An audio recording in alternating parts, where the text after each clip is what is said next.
Hello, everyone. Hello, hello, hello. Hope y'all had a good weekend. I had a generally good weekend, but I never actually did explain what happened on Friday that made me not stream. And it's very simple. So what happened was that I ran Mutants and Masterminds on Thursday, and there were still like 2 or so hours before I was gonna be going to sleep, even after a shower. And I was like, I could go for a snack, and I asked my family to get me cucumbers for the weeks, so that way I can just chop them up, coat them in my favorite seasoning, and make them a little snack. And I did that, but the cucumbers that we had last week, I don't know if they had gone bad or if there was something weird with them. They weren't moldy or mushy or anything, but when I chopped them open, a good portion of them were it was the same. Oh yeah, I need to turn on desktop audio. They were the same dark green color as the outside, of the outside on the inside. And they, had this, frozen, and, those green bits had this, frozen, icy texture. So it was, kind of nasty. And after I, tried a little bit of that, didn't eat it. Tried eating the normal, cucumber inner colored bits. And, those were fine, but I was just like, this is kind of a ruined experience. And so I didn't really eat a whole lot, but I still ate some. And I woke up the next day, totally normal. Half an hour of me being awake, all of a sudden I'm just getting, incredibly lightheaded, and this just, a really unpleasant, heat running from my stomach up to my face. But at no point was I gagging or feeling like I needed to puke. I just was like, oh no, I feel bad. So I just had to lie down in bed for an hour before I was able to actually sit upright and not want to fucking die. And I still felt like shit a lot of the day. I was just like, I don't feel good. And then from about the afternoon onwards, I just all of a sudden was hit with the wow, I mentally feel like a piece of shit. I just feel fucking awful. And so I was just like, okay, well, it's just one of those days. So, didn't stream, still ended up playing Dark Tide with Argent. That did end up cheering me up because I didn't need to worry about being on for performance or anything there. And I'm fine now. And then the weekend, I took an extra day of a weekend because I just kind of wanted to do it, and I wanted to play a little bit more Magic the Gathering, which I had a good time doing. And even with that, we are pretty damn close to finishing the Birth by Sleep video. Cause I got Terra's bit done, I got Ventus's bit done, I am a third of the way through Aqua's. The Fragmentary Passage bit and the conclusion are both very, very short. And I'm hoping to be able to get all of it done today. Even if I don't get it all done today, if I can get Aqua's done, then that just simply means that, that just basically means that I can... Yeah, that's 5 minutes. We have almost 2 minutes done. So, if I can get this, even if just Aqua's bit done today, I'll be happy with that. Except your Friday was so busted. My weekend was fun. I mentioned that we played Dark Heresy on Friday, and my misadventures there. Caught up with the new Nanoha, and bro, it's great. Definitely follows the movie's continuity, but doesn't need the movies. They just help for the Easter eggs more than anything. We not on the edit. Oh yeah, well, it's not on any editing screen. It's just display capture. Which honestly, actually, why haven't I done this? Whoa, okay. OBS has changed its overlay. Has changed its ad source menu. It used to be a list, but now it has thumbnails for what was just created. Okay. I didn't even update my fucking OBS yet. They offered me an update and I didn't But anyways, yeah, I was gonna say, yeah, I'll try and see if I can get Rex to watch Nonaha, because it does look really good. I would want to watch it. I would also want to watch a little bit more mech anime, honestly, because, oh, bro, I have actually been vibing with XP to level 3's Lancer campaign. I fucking love the attitude of Lancer, and I want to understand mech storytelling a little bit more in case I actually do want to run Lancer, but that's another time. But we still need to finish the rest of the movies of Kara no Kyokai, which also, we did watch Murder Investigation Part 2, the other 2-hour movie, and while it was a very good, while it was still a good movie, I feel as though that its messages kind of just fell flat. I absolutely adore Lancer. It's by far one of my favorite systems to run personally. Yeah, no, I've been watching them play, and I'm like, I love the attitude of, like, a mech-based story. You know, like, when it, especially, but also, they've been using a lot of rules from Beam Saber, which, if you don't know what Beam Saber is, it's basically, it's the same engine as Blades in the Dark, called the Forge in the Dark system, but it's all about mech, stuff there, and it's a lot more anime-coded than Lancer is. And I love the narrative tools that are in Beam Saber, and they've kind of, like, been doing both. And I probably would also do the same thing, because the tactical combat of Lancer looks fucking awesome. I love the attitude of the mechs, because I fucking love Armored Core. Armored Core 6 specifically, I have not played any others.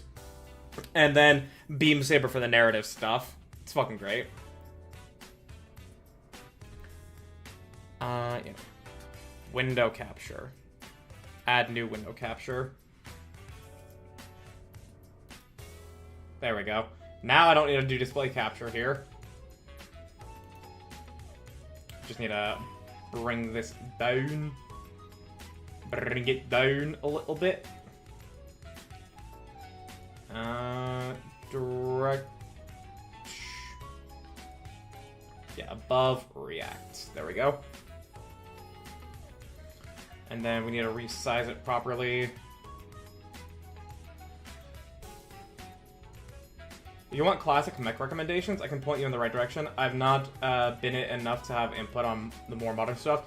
Yeah, the shows that, like, they keep, like, referencing, you know, like, moments or, like, visuals that they're thinking of when they're playing in that Lancer campaign is Gundam Unicorn and Witch from Mercury. I would want to watch Witch from Mercury, because it looks as though that's not just the mechs, it's also Yuri, and who doesn't like some good Yuri?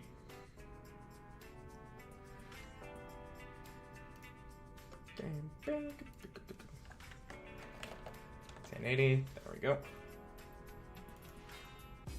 We'll say that Lancer narrative really puts emphasis on your roleplay ability than giving it mechanics for it. The combat mechanics are stunning, though. Well, it's not that there's any, like, specific roleplay mechanics in Beam Saber that I would use for the narrative side of Lancer. It's not like there's... It's not like a Song of Fire and Ice to where there's HP for social encounters. It's not like that. It's more of a matter of that Beam Saber has... two things that, like, the XP Level 3 crew has been using that I adore. The first is Rivals, to where you declare another pilot in the campaign that you encounter as your rival. And when you do that, they have, like, plot armor against death, but they can still, you know, like, suffer horrible fates and, like, go missing and everything there. It's just that it's basically like they're not gonna die in the encounter that you declare them your rival. And every single time you encounter them, you build up this clock. And as the clock fills up, you write assumptions about them until you finally complete the clock, and then you can change the course of their story, and then, like, have them join you, have them die, have them, you know, like, take another turn through the narrative in a very dramatic way. Recently the Game Master Jack, he added this homebrew thing called clashing, to where, you know, like, they do that anime thing, where, you know, like, the two mechs rush into each other, clash their weapons, and they, like, have a little standoff with words, and it was pretty fucking cool to see that. The other thing is that there are downtime actions in Forge in the Dark systems, and in Blades in the Dark it's called Indulge Your Vice, which will let you clear stress, but That's about it. Whereas in Beam Saber, which is again the narrative system that they're using for like the non-mech portions, is Cut Loose, to where you pick another character, doesn't have to be a party member, it can be an NPC, and you go cut loose with them and do whatever. And when you do that, you relieve stress, and you also tick up your relationship clock with them, writing an assumption about them, and when you get to a certain point on that clock, you get to ask them a question based on the assumptions that you've written, and you get a truthful answer to it. And then, if it's another player character, you and that player character both get XP to your character sheets. And the way they've been role-playing that shit has been fucking great. And I love it whenever a mechanic, like, encourages roleplay rather than dictates how it plays out. I've been loving that. Gundam Wing and Macross Frontier are two I was going to recommend. Also really like the Big O, but that's because a pneumatic piston-powered punch is cool as fuck. Oh, you mean a pile bunker? Actually, I don't know why it's called pile bunker. Oh, and thank you for joining the Discord, Nox. Welcome, welcome. I got the very... yeah, thank you. Yeah, you can, like, just send wherever Nara to remind me of these other shows that you're recommending. That is absolutely beautiful sounding. I love heavily RP-based systems. Oh yeah, no, Forged in the Dark is currently my favorite game engine. Like, I've played... Like, the game system I've played the absolute most of is D&D 5e. And I really do love Call of Cthulhu. But Blades in the Dark, first of all, one of my favorite fictional settings for an RPG I have ever gone through. And the Forged in the Dark engine is why I'm calling it that, because there are a shit ton of other published games that do use the exact same rules and mechanisms as Blades in the Dark, but with their own flavor and additions onto it. I adore the Forged in the Dark system because it's got a lot of things going. Prefer Storyteller system from World of Darkness, but Forged in the Dark is great. Yeah, once I run World of Darkness at least a little bit and see how the Storyteller system goes from the GM's perspective, that's when I can update my preferences if that changes. But as it currently stands, having played Cyberpunk Red, D&D 3.5, 4th and 5th edition, Pathfinder 2e, Pathfinder 1e, Mutants and Masterminds, I can definitely say that Forged in the Dark is my favorite game engine right now. Because it takes so much of, like, a prep burden off of the GM. Because, like, when Avatar Legends first came out, I didn't understand players, like, only the player's role, and the GM doesn't understand it. But I understand it now after I have played Blades in the Dark. And I love not having to worry about making stat blocks for NPCs and giving them abilities with these specific numbers that I then have to roll and find art for, make tokens for, make battle maps for. Like, like, it is such a load off of my brain, and I already love that. But then as a player, like, so much of, like, your ability to accomplish things is in the hands of your choices. And you can bargain and negotiate with the GM for, like, better like, more dramatic results or circumstances to be in. And, like, the flashbacks of Blades in the Dark, and the fact that you don't have to, like, always say what you have on you until it becomes dramatically relevant. Oh my fucking... I love it so much. I adore it so fucking much. It's funny because same, I mainly play and use D&D 5e, but I'm running a Call of Cthulhu game currently. Plus, I love World of Darkness systems. Yeah, I've not gotten to play in World of Darkness so far. I will be doing so for a Halloween one-shot this year, Vampire the Masquerade, and I'll get to see what that's like. I have been enjoying the Norfolk Wizard game, which is how Speaker D pronounces Norfolk Wizard game, on the channel Bruva Alphabusa. I've been loving how he's been running it. I love the energy of World of Darkness so far from what I know. And I'm looking forward to running the Storyteller system. But it is cool of you to run Call of Cthulhu. My group has thankfully actually, for the longest time, my playgroup just was completely against playing any new system. They were like, we are only going to play D&D 5e because it is what I know, because it's what we know, and we don't want to read another 300-page rulebook. And meanwhile, I have memorized those books more or less, and I've just had my fill of what 5e offers in terms of mechanics and character inspiration. But with enough badgering and running Call of Cthulhu each year for Halloween for my playgroup, they've finally all come to be like, yeah, we like Call of Cthulhu, and their walls against playing other systems has broken down, thankfully, which is why I'm now running them through Mutants Masterminds while we take a break from Strahd. Forever DMs, so I get to learn running games 99 times out of 100. Nah, I feel that.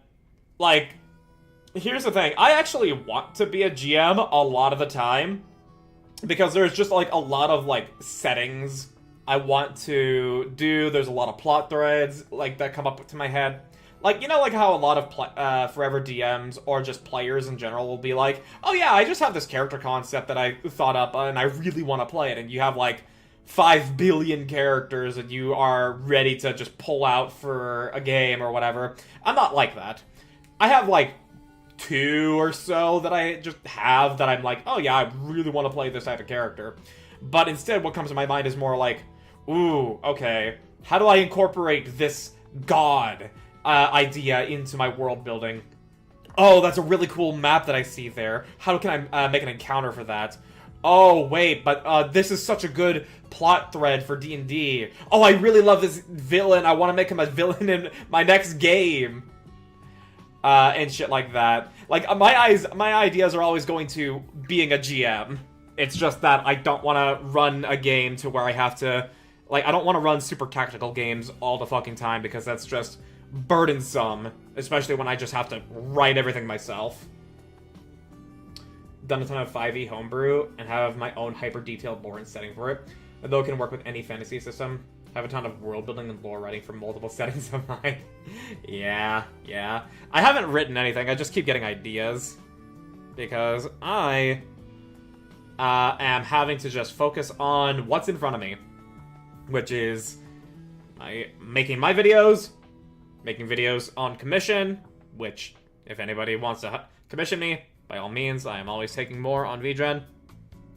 And running the current D&D campaign I am running right now, which is Curse of Strahd, for my players on Foundry, not Roll20, so I have to come up with all these new assets, and it's Curse of Strahd Reloaded, so I have to write even more.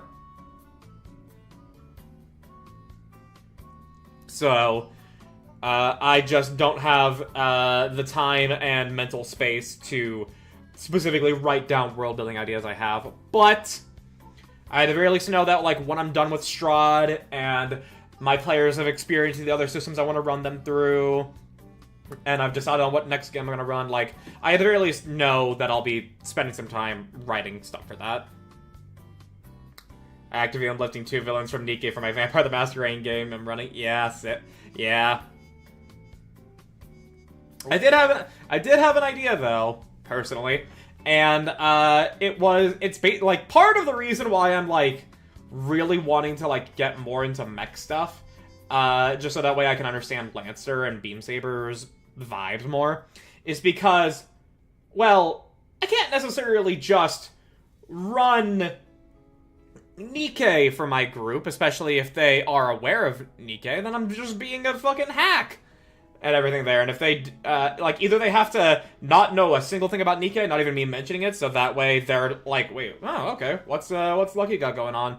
Or they have to also like Nikke and be like, yeah, I want to play in that. And neither of those situations is true for my group. But the idea I've had is, because I can't run a Nikke-style game for them, is what if I just took what if I just took a lot of shit from Nikke and put that into a mech game?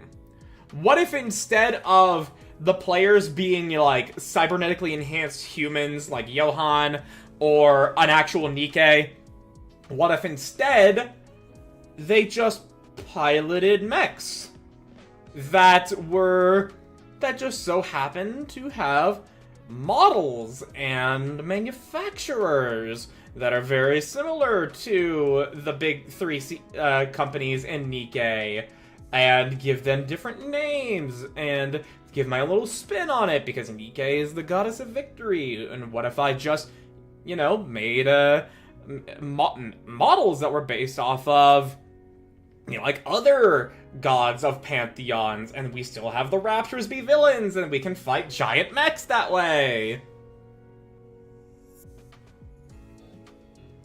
That and not only that, a lot of the elements of how the storytelling interacts with Nikkei bodies can apply to mechs, to just mechs in general, with the narrative of Lancer and Beamsaber.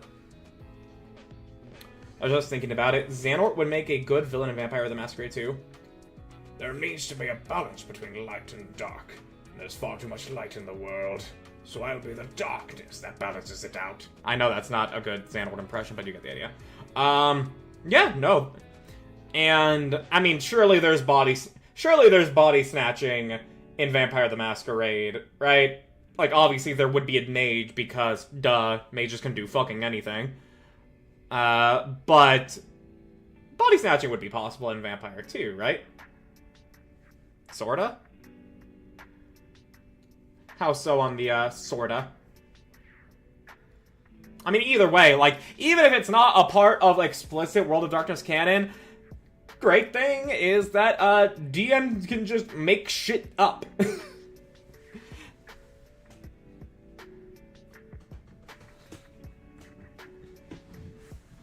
Oh, sorry about that.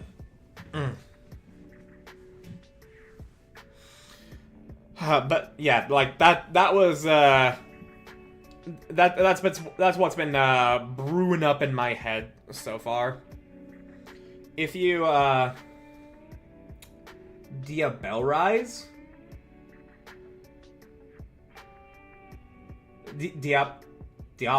Diablerize?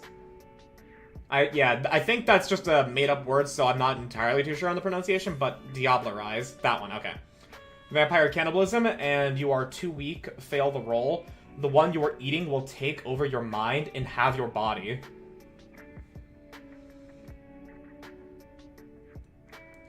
Okay.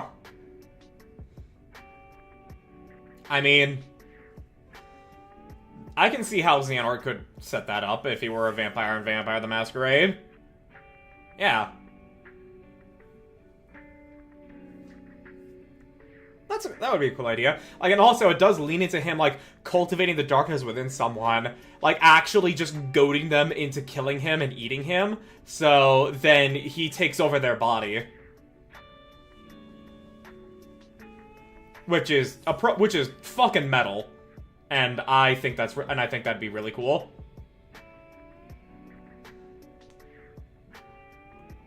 Oh, also, speaking of body possession, I watched Spider-Man Brand New Day recently, and vampires are ageless though, so no real need.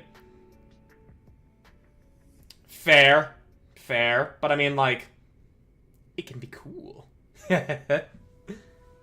So, yeah, I did watch Spider-Man Brand New Day recently, and that is just a fucking damn good movie. I already like Spider-Man movies because Spider-Man's my favorite hero. However, Brand New Day is just an actually just straight up damn good movie without it being a Spider-Man movie. Goddamn. And also, I still haven't seen No Way Home. Well, I'm sure if you just scroll up through Saki's general chat, you'll see the links to the totally legal websites that that I am aware of that Rex and I use to watch movies. You can find No Way Home and Brand New Day.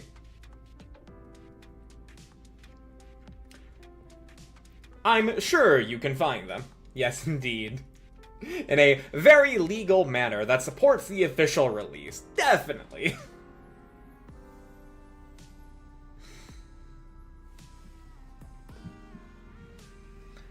But yeah, it was just really fucking damn good movie. Busy watching other things perfectly legally, and that is valid. So much shit to watch, so much shit to play, and sometimes not enough time. I at the very least did find a good, like Nonoha Exceeds and ReZero and Tanya the Evil. Yeah, Max and I actually haven't watched that many more episodes of Tanya because of Kara no Kyokai. And I mean, like, I'm loving Kara no Kyokai. It's just that Murder Investigation Part 2 is the messaging that it had kind of got muddied a bit. Because, like, the whole crux of the, like, messaging in that movie is how you can only kill a human once, and then you're no longer human. Because then if you just keep killing people, you're not human anymore. And, Shiki was contemplating killing this, you know, like, just dude that by every stretch of the fucking imagination was just killing people like crazy and loving it. Just fucking full-blown crazy evil psychopath and everything here. But apparently her killing him would be her one time to kill before she's not human anymore, as per her own philosophy. But with the last guy she killed in the previous movie, he was inhuman enough to where that didn't count, but he was doing shit that was just as bad as this other guy. So, why are we making such an angst fest about killing this guy when we didn't have an angst fest about killing the previous guy, and we even celebrated her killing him? You know, like with all the triumphant music and that. And the conclusion that Rex and I kind of, like, had to settle on was just, like, the murderous psychopath of Murder Investigation 2 was just doing what he was doing out of a feeling of loneliness, rather than any other, like, any lack of emotion. And, I mean, like, I fucking guess, but like, I don't know. I would not have classified the fucking psychopath as a human, especially when his body was just, you know, like, erupting and at certain points. So, just, geez. Still a good movie, but its messaging fell flat. I will say, I want to be clear, if you aren't into the idea of Caiaphas Cain type adventures, then Tanya won't be for you. I know you don't dig war aesthetics, so if the Cain adventures aren't your jam, you won't like Tanya the Evil. Yeah, you see, like, I am aware of Caiaphas Cain. Like, I know the general idea of his story, but I haven't actually read/listened to his books or gotten deep into the lore people talking about him. So I haven't actually, like, experienced enough to actually know full well. But, like, oh, thank you for the hydrate, Nox. I will cash that in. I did just get a jug of water.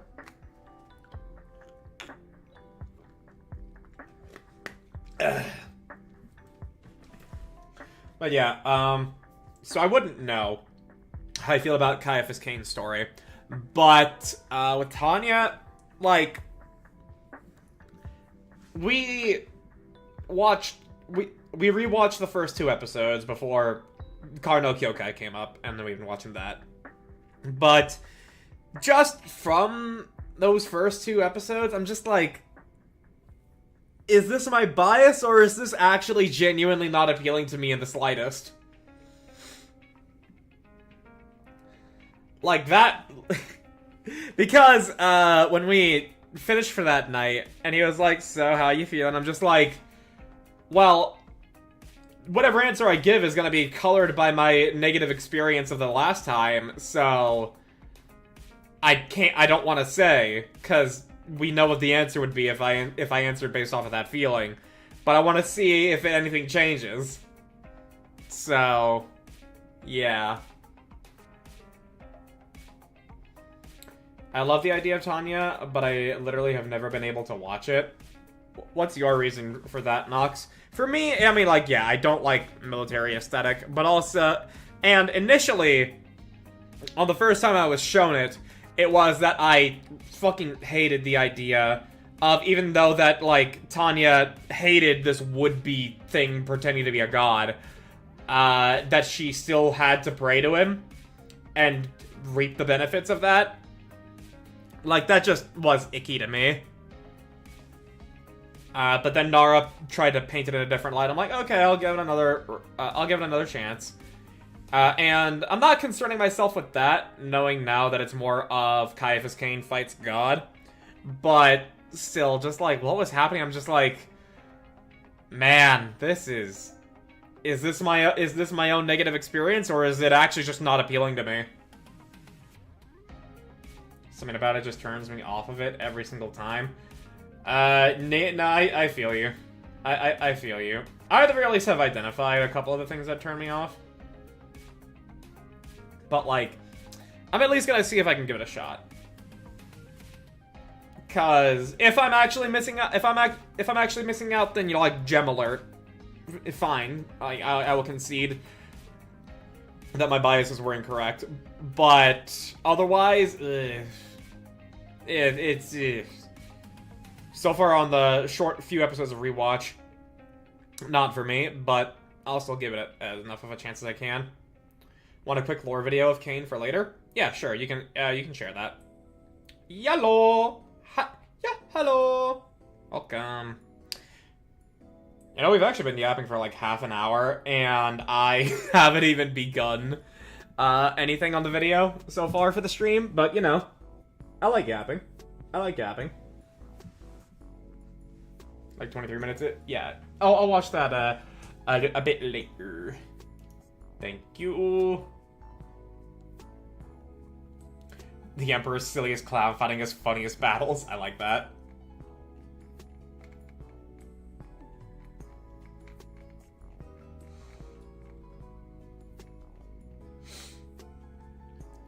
Yeah, I will be watching that later. So yeah.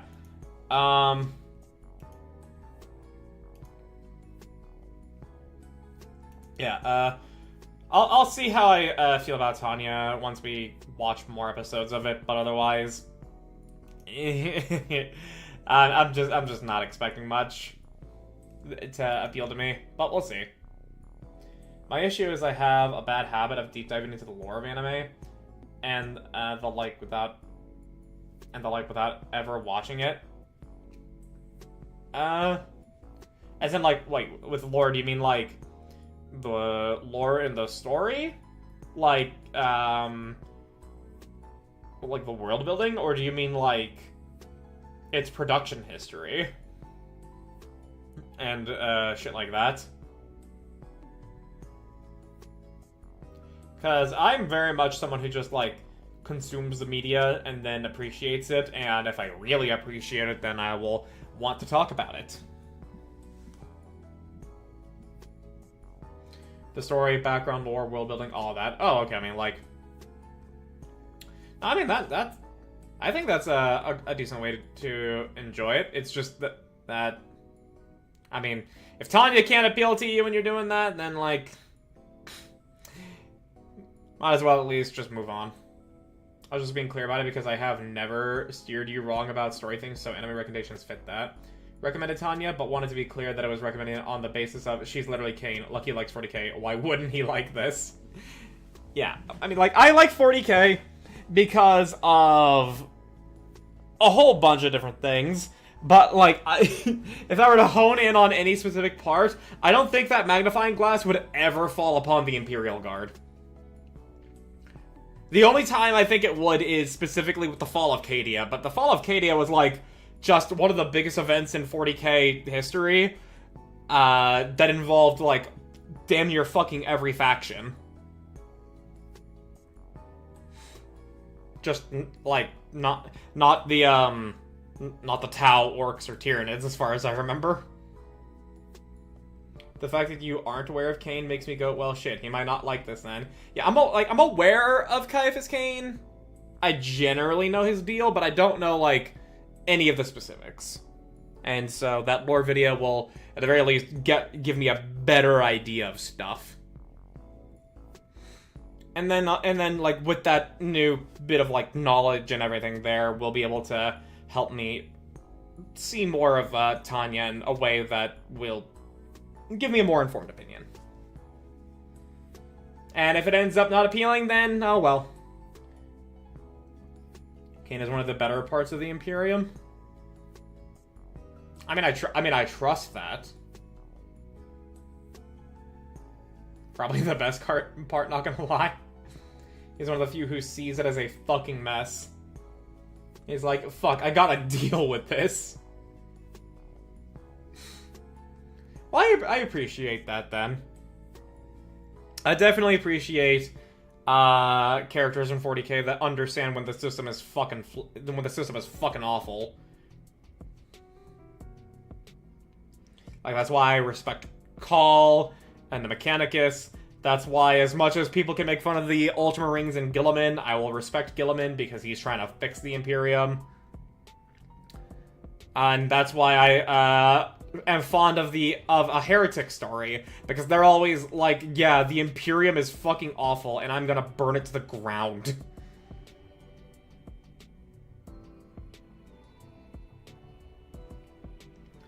Tanya's a little more serious. I mean, seems that way. It's still a lolly with the mind of a businessman going, what the fuck is this regiment? Yeah, with the mind of a businessman, that's just like efficiency above all. Y'all motherfuckers gonna clean up.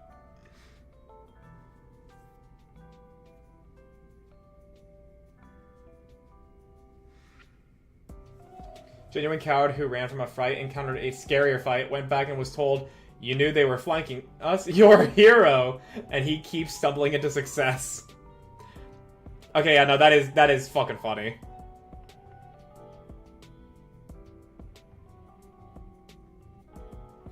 I appreciate that. I will definitely on the next bit of free time I have to just, you know, like, have second monitor content, we'll be watching that Caiaphas Kane video. Tanya is more similar to Yarick. I only know Yarick in relation to the orcs. I don't actually know anything just pertaining to just him. Where the hilarity comes from how competent they are. Ah.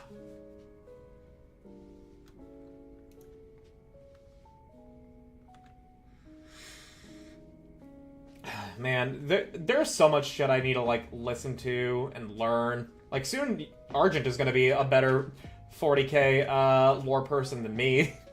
not to say that that's a bad thing, but it's like, man, I want to learn more stuff. I'm just having to fucking sweat my ass off about, like, all this other shit I'm having to do. Like, the background non-combat shit, she's actually trying to get Backline's desk job. Actually tells how she's a coward and just knows how to get through. Yeah, that much I am aware of still. Yeah.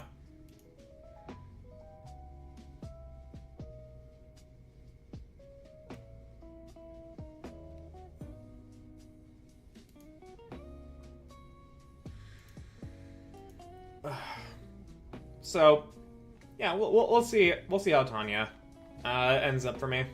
Again, it's probably not gonna be for like another week or something before we watch more episodes, because on top of the weekly viewing, on top of Karo Kyokai, we are watching something seasonally, like Mashoka Tensei and 100 Girlfriends right now. And 100 Girlfriends has been a hoot! I've never been able to deep dive into 40k lore because I end up on a feedback loop of inspiration. No, I feel that. I feel that a little bit there. But honestly, I would say just, like, listening to either Luton's lore videos or Adeptus Ridiculous. That's how I got into so much of it. Hello, Oriental Beach. Welcome. You have only missed us just yapping about stuff. Nothing of major note has happened so far. Kane says he's incompetent, but man's got out of a Tomb World solo and only lost 2 fingers. Luck can only take you so far. Because he's got 40k blood armor. When a mass rate to 40k is just gives me a massive desire to build something myself. Well, Nox, if there's anything that will give you direction, there are 40k tabletop role-playing games. If you want your players to be acolytes to an Inquisitor, there's Dark Heresy. If you want your players to be traitors to the Imperium and worship chaos, there's Black Crusade. If you want your players to be rogue traders, they can be... there's Rogue Trader. If you want them to be Space Marines, there is Death Watch.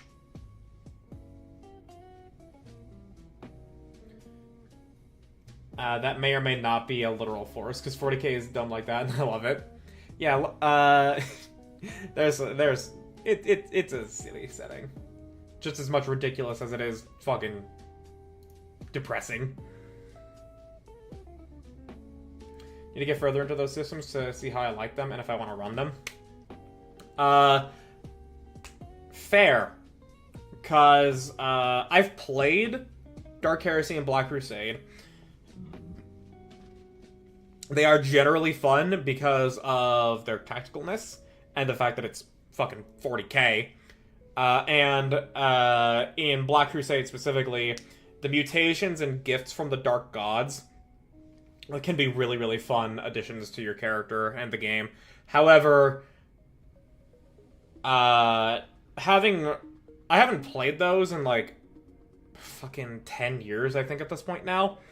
And I've been watching Narrative Declaration's Black Crusade campaign, and I don't know if it's just simply because how they are trying to run it on Foundry, or if it's actually a flaw with the system, but in Black Crusade, and to an extension, the other 40k TTRPGs, there are so many fucking tables you have to go through, and so much dice rolling you have to do to resolve the effects of one action. Like, alright, roll to do your thing. Alright, what do those numbers mean? That's the hit location. Alright, now we do the armor math with the armor, and let's see here. Oh, okay, now we consult this table here. Let's roll. Let's see if we need to roll on it or if it's just something we consult. And then the effect happens there, but because then the effect happens, we need to consult another table. Just like, ugh. Just inspires me to work on and build aspects of my own world, settings, and the like. It's the same thing as reading Lord of the Rings or deep diving the lore of other games. It inspires my own writing and world building. Yeah, I definitely get inspired for like, oh, I want to do this in my own RPG game at some point. Fuck, yeah, like, hell, even just like some of the bits of knowledge I'm picking up here and there, I'm just like, ooh, how do I convert this into a game? How do I put this into a world that I want to do? But I'm still doing Curse of Strahd right now, so I'm just letting those thoughts slide through, for better or for worse. Funny thing is, in Kane's books, is that they are his memories and written, edited by his girlfriend, who's an Inquisitor. Every time Kane starts talking overtly about how hot a lady is, she's literally just, that's enough about that in the books. That's hilarious. I love that.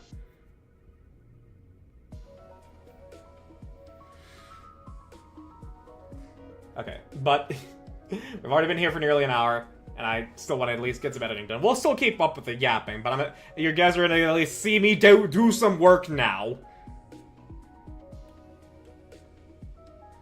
So, yeah, I've already finished Ventus's bit. Time for editing, yeah. I've already finished Ventus's bit, and the main video itself is, at this point now, before we add Aqua in, is about 20 minutes. And so with Aqua, Fragmentary Passage, and the conclusion, we are going to be looking at about half-hour video. So, yeah, what's the next thing I need to actually grab? Back to I'm going to go back to my Degen fighting game Schoolgirls. Alright, what game is that? It's the concept that light and darkness cannot exist without one another.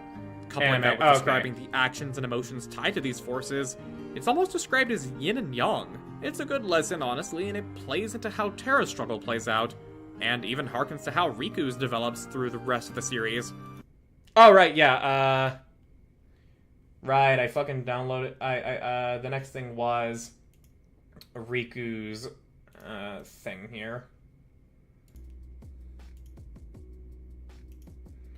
Young ladies don't play fighting games. It's D-Gen because they are D-Gen fighting game players. What is a D-Gen fighting game player like?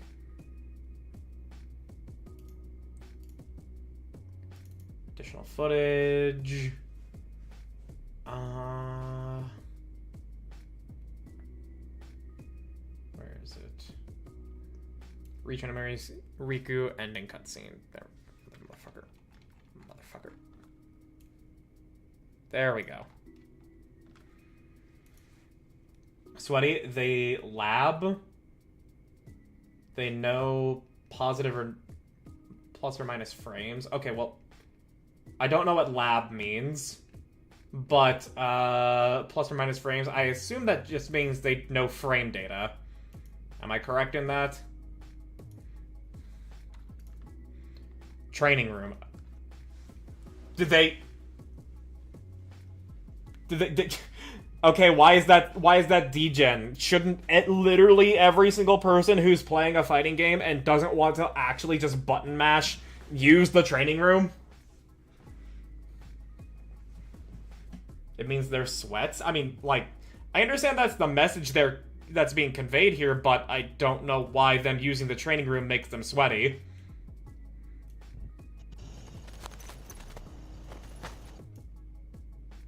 No? What do you mean? Most people don't spend lots of time in the training room.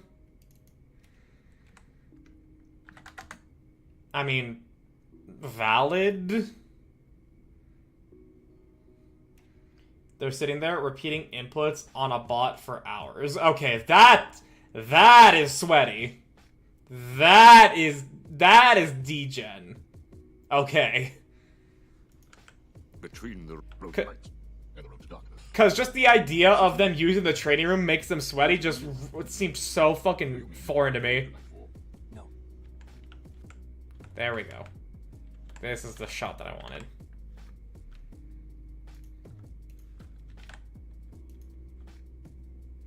And they know the D-Gen fighting game terms? What D-Gen fighting game terms are there? And even harkens to how Riku's develops through the rest of the series. But ultimately, still, given how darkness has been painted through the events and actions of the whole franchise, it still is kind of like a consuming and corrupting evil force. Gonna return to lurk status while I work on my Call of Cthulhu game. No worries, Nox. Appreciate the chatting that we had here. Do enjoy the lurk. Hope that you have a good upcoming session.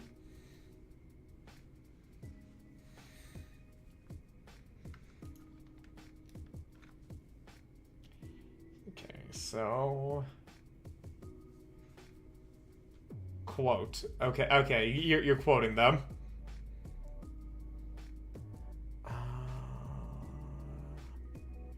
I think I can just pull the Destiny Islands being destroyed thing.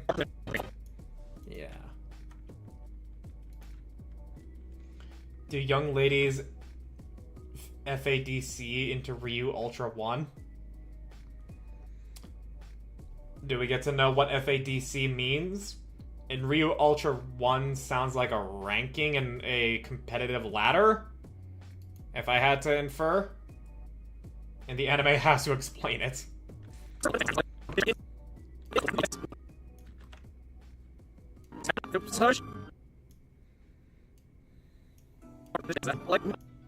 But ultimately, still, given how darkness has been painted through the events and actions of the whole franchise, it still is kind of like a consuming and corrupting evil force, just with this added context, one that can be controlled for noble purposes.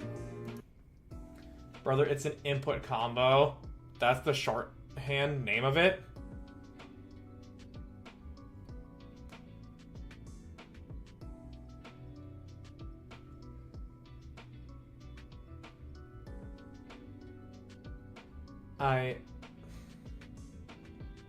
Okay, well now knowing that it's an input combo, F means forward, and D means down?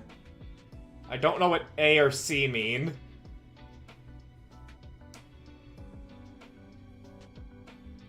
Training rooms and fighting games often have an option to teach you the full combos, and if you drop an input, it starts over. Some are long and complicated, and if you aren't good, it will take forever to get through. That's how hours can be spent. Focus, attack, dash, cancel into ultra combo. Okay, I completely guessed that wrong.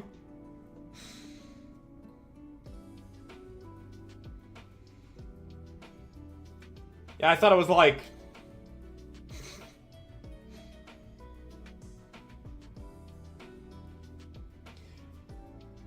You need to be DJ to know these. And did you know these before watching the show, or did you learn these through watching the show? Fuck no. Okay.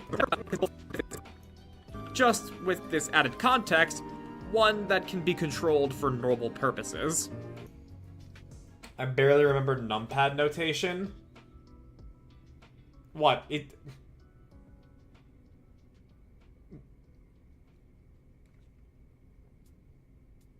FADC stand, yeah. Core advanced mechanic featured prominently in the Ultra Street Fighter 4 fighting game. Per Google.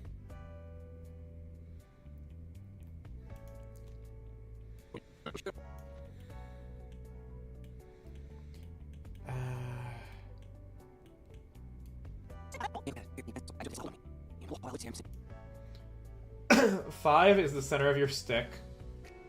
Forward is 6. Backwards is 4. Okay.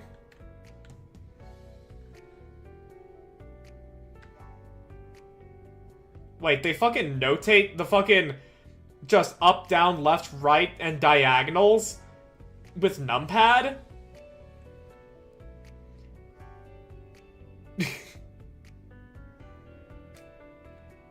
Representing the joystick. 896. 896 would be a quarter circle forward. Okay.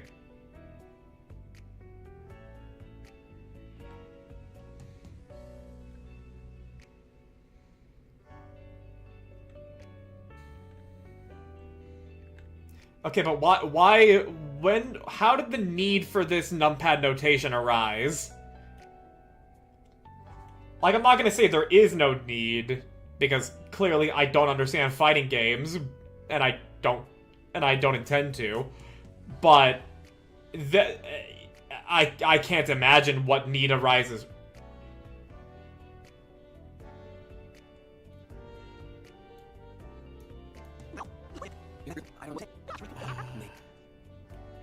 Maybe we can just use a shot of Diz, maybe?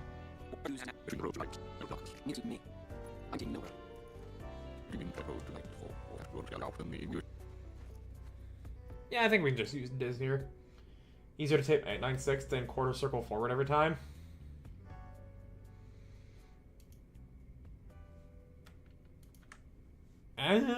Fair.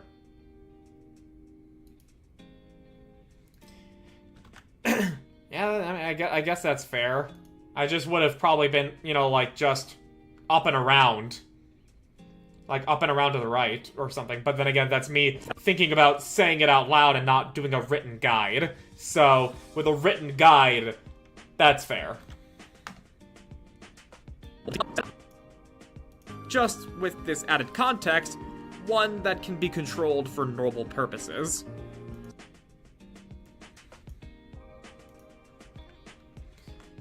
Speaking of Riku, Aqua actually gets to meet young Riku and Sora on the Destiny Islands. Those sound like the worst instructions. Well, like, if I were to just say up and around to the right, you can Yeah, up and around to the right. And you're like, how else are you gonna move your stick? Up and around to the right.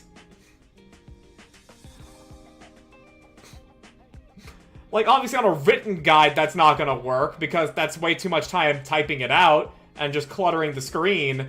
But, like, vocally saying it, I think, is gonna be easier to intuit. Up and around as a jump? Wait, how do you fucking jump by just moving the joystick up? That sounds like 2, 3, 6.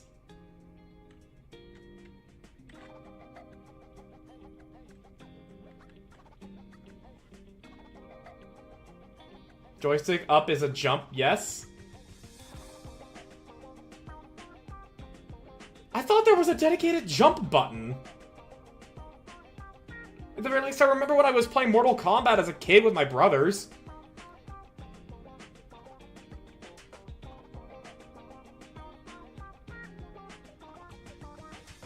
Depends on the game. Mortal Kombat is its own creature. It's a fighting game. Most games have no dedicated jump button. I don't know about Mortal Kombat. NetherRealm games are weird.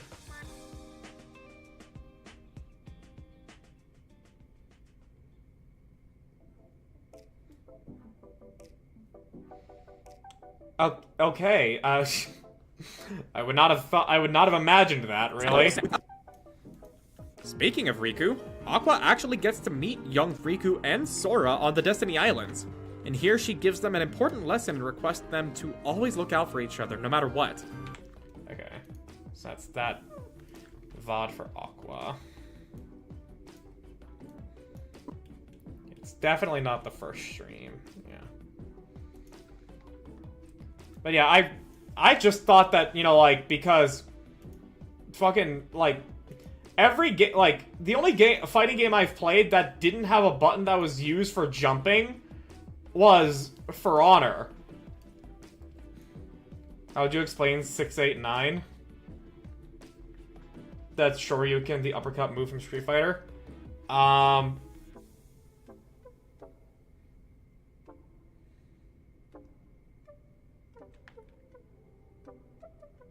Also known as a DP. A what? As DP is universal. I don't know what you mean by DP. But yeah, how would I explain a 689?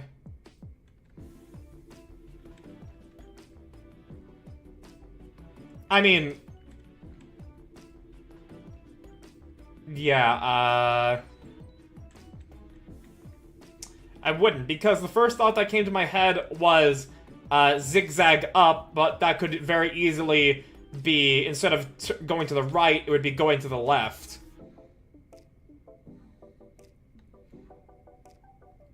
Have you seen fighting game designs? As in character designs? Yes? Yeah? I watched Kinky Mation's Guilty Gear Strive videos. I've played For Honor. They've been on that freaky shit. Wait. Next time, explaining fighting game inputs.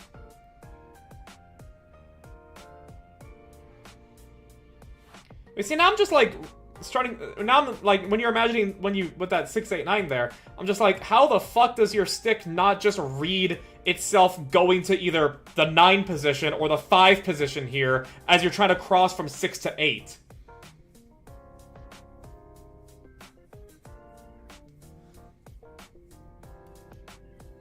Like, I'm just trying to imagine that. Do it fast? Lab it. Do it faster, do it better, and make it harder. Make it fat.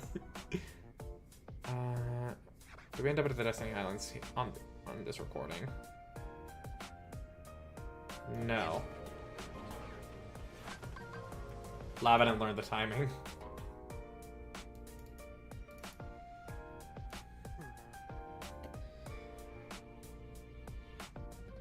Okay, cool. It's this recording that has her at the Destiny Islands. Yeah, I think I'm good when it comes to fighting. I think I'm good on trying fighting games. Basically for general fighting games. Yeah, I think I'm good, dog.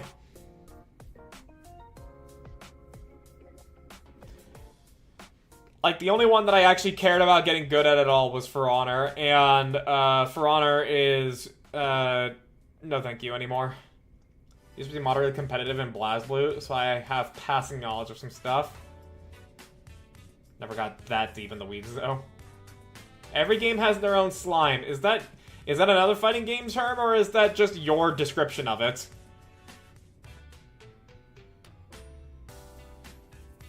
My description, okay. Like, fucking... Like, fucking, you could tell me that there's a term called moldy biscuit for some reason, and I would just have to believe you, cause shit just doesn't make sense. It's an all-corrupting ooze that seeps into your brain. Exactly.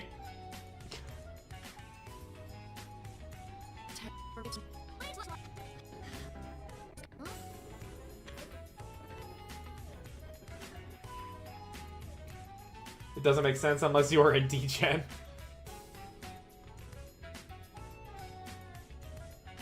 And these bitches be gay in D-Gen.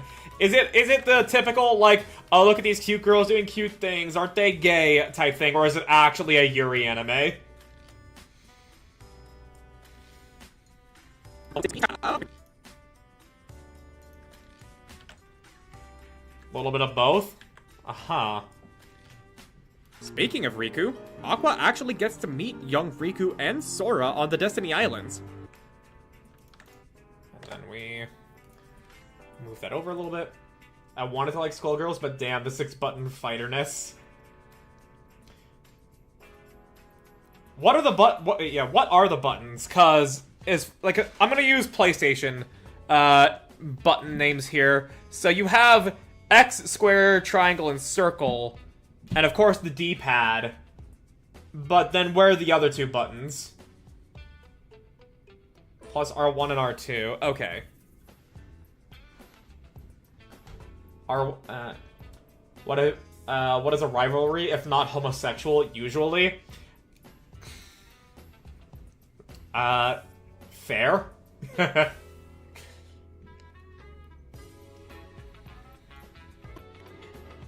You know, it's funny how you just say, what is a rivalry if not homosexual, when, like, before you got here, I was talking about why I love the rival system of Beam Saber.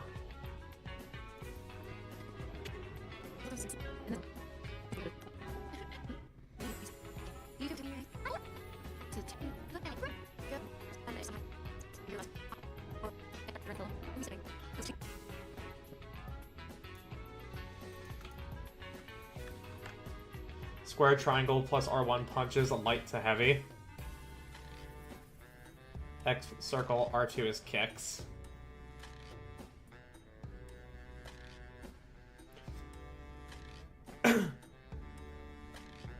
Okay, you putting the plus there makes it seem like you have to push square, triangle, and R1 together in order to even just do a basic punch. And then you have to add another input to vary its, like, strength.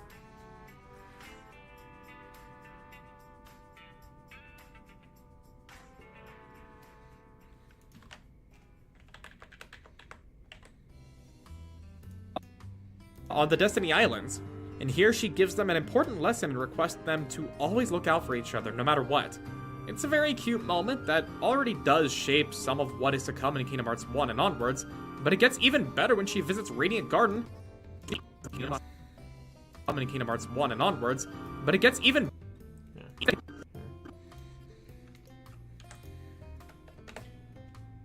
Just saying those are the buttons for those inputs. Okay. R2 is heavy kick, triangle is medium punch. Oh, okay. Require combinations for certain inputs. Okay. I understand. Fuck, and then however many, like, how long of a string a combo is, like, fuck, dude.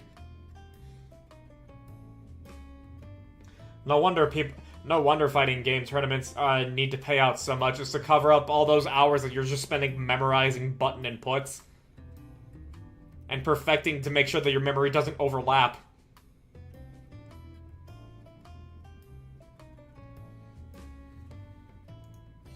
But it gets even better when she visits Radiant Garden. Okay, so Radiant Garden. Some of it can require light punch, medium punch. Alright, that's Neverland, so... Gotta find the one that has her. Where she meets Kyrie. Yeah, I need a fucking... properties... rename.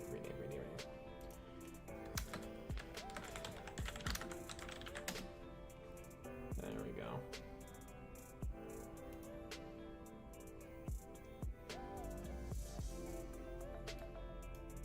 Yeah, is this where she meets Kyrie? No, this is after that. One of my favorite shitpost pickup lines from the FGC is, like, call me Hadoken, because I'm downright fierce. Fierce is another word for heavy. Hadoken's input is 896 punch. You know what? That's actually kind of clever. Depending on the game, there's EXs. What does that mean? Augmented inputs. How the fuck do you augment the input?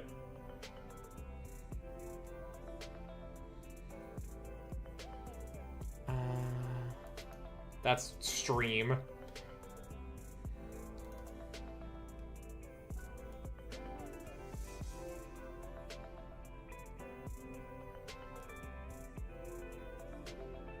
Okay.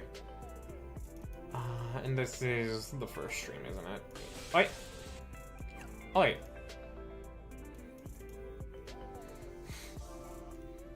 Oh, cool. It's in that very first stream. Awesome.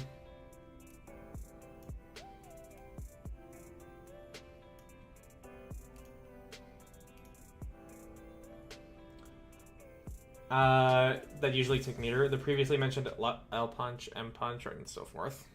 Mm-hmm.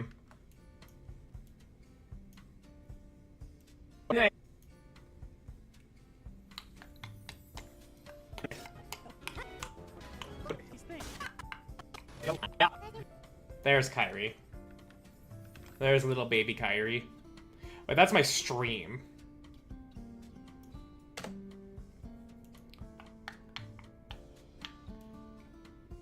Wow, I fucking have 3 variants of it. Oh my gosh. We're getting lost in the slide, but you do see how deep the shit goes? Yeah, I do. And it just makes me assured in my desire to not get into fighting games. Like, the only one that I want to still be into is For Honor. And that's it. And even then. Gotta have the tism to be in the fighting games. Look, I've got plenty of different tisms. But the fighting game tism? No. No, not that. I would rather spend 5 hours pouring... I would spend 5 hours poring over the fucking Path of Exile skill tree and uniques than try and practice fighting game inputs and learning the terminology.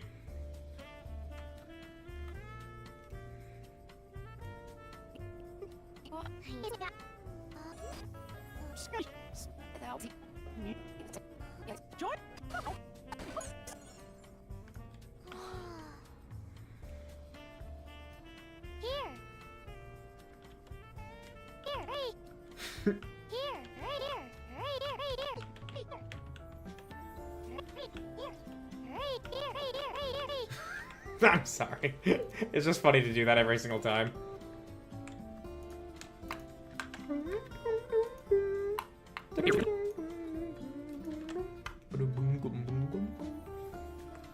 And Blazblue was so much easier. No difference differentiating punches and kicks. Square was light, triangle was medium, circle was heavy, and X was dry. The special attacks button. Give me Shoto Rappy. Shoto is an archetype. It's the Ryu. It's the John fighting games moveset. Oh, okay. You see, like, the first Shoto that came to my mind was Shoto Todoroki. I was like, huh? What?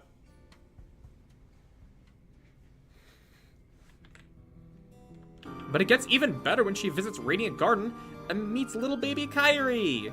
And she even gets to touch the Keyblade. Fuck, me and Ace would be a zoner. I at the very least can understand what that means. And so it's earlier that Kairi touches the Keyblade. It's earlier.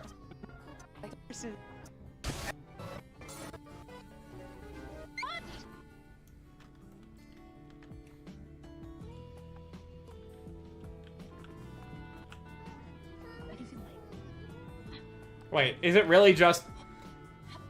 It really was just that. Oh my gosh. It really was just that much of her touching the Keyblade. Dude, that still fucking bothers the shit out of me. That still bugs the shit out of me. When we have that, like, really touching ritual between Terra and Riku, and fucking, like, all Kairi had to do was be like, I'm scared, Big Lady's protecting me. And then she touches the Keyblade, and that's all it takes for her to get a Keyblade. Like, what is the fucking point of that ritual, then?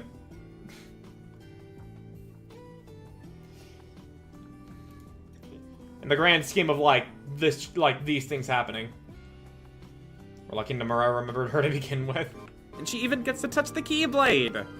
I initially thought that was just a cute scene, but apparently that's... scene. Tradition more than anything? Yes. I mean, yes, but, like... Then, like, we lessen the gravity of Terra doing the ritual with Riku. Because it's not just a matter of, like, tradition in terms of a world-building thing, it's also a matter of, these are the times we see this like, this is, like, that is when we see the Keyblade thing happening, and we're like, oh, that's why he would be chosen, oh! You know, like, it means something. But then if, like, the exact same thing can happen to someone else just by touching the Keyblade, like, in terms of a narrative weight sense, there's, like, nothing. You can just get a Keyblade because you decided to pilfer it off of a guy because he was sleeping.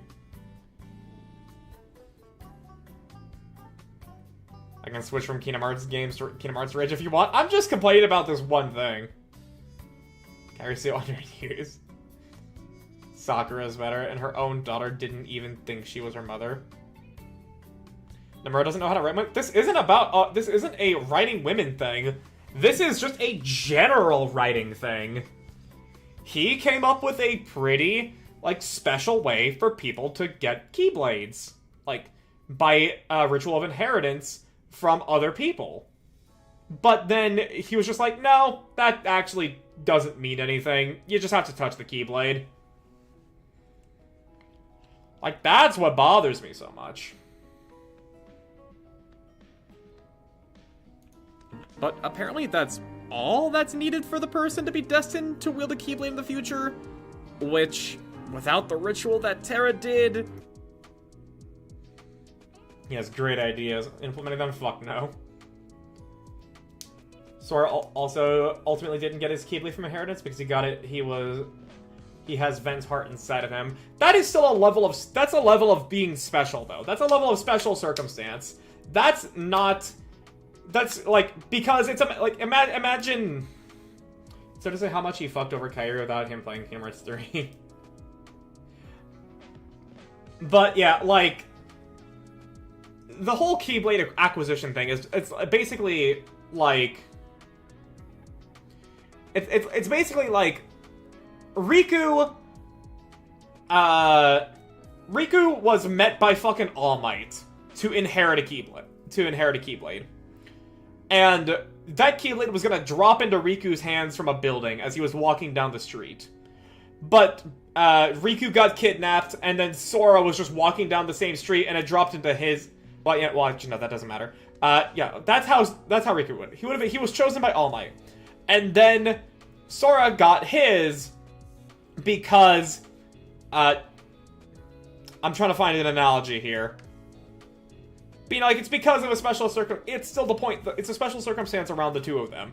Kairi's was literally, she was walking down the street and, like, got bumped into by a random person. and that means she has that person's power later on. Like that undermines the other specialness so fucking hard. Because what is the goddamn fucking point? You can just get a Keyblade by trying to even steal one.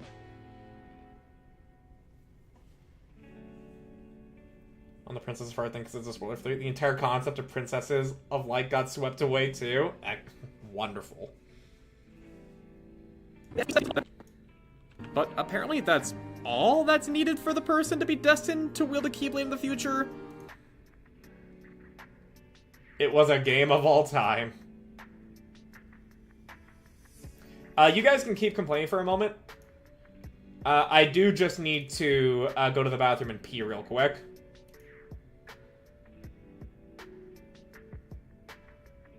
Oh, wait, she's a Princess of Heart. You guys know more than me, but off of what I am interpreting here, I don't agree. But, I don't know. But yeah, I will be right back. I just need to pee.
Alright, I'm back.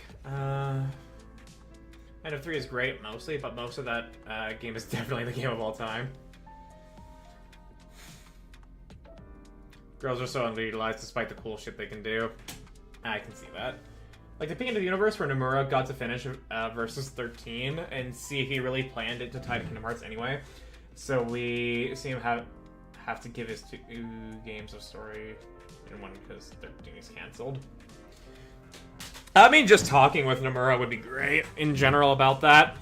Also, given the thing I say in the voiceover here, but apparently that's all that's needed for the person to be destined to wield a Keyblade in the future, which... Yeah, is there a scene where Kairi gets her Keyblade that does not have any further spoilers for the rest of whatever game that's in? Because if so, I would like to get that scene for a bit of footage here.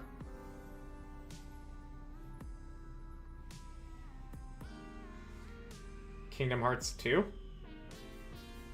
Wait, it happened in Kingdom Hearts 2? She gets fucking nothing in 3. Wait, she gets... You want Kairi? I at least want something to denote Kairi with a Keyblade.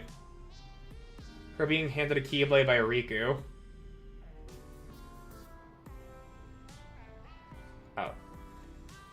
Oh. And she slapped some shadows. Let's... Yeah, I'm gonna just, YouTube... Let's see here. Kairi Keyblade... Oh my goodness. Oh yeah, that is Kingdom Hearts 2, but...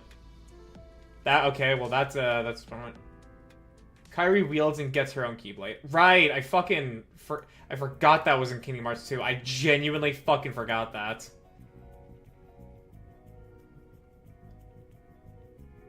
Playable in 3 for one boss in the DLC.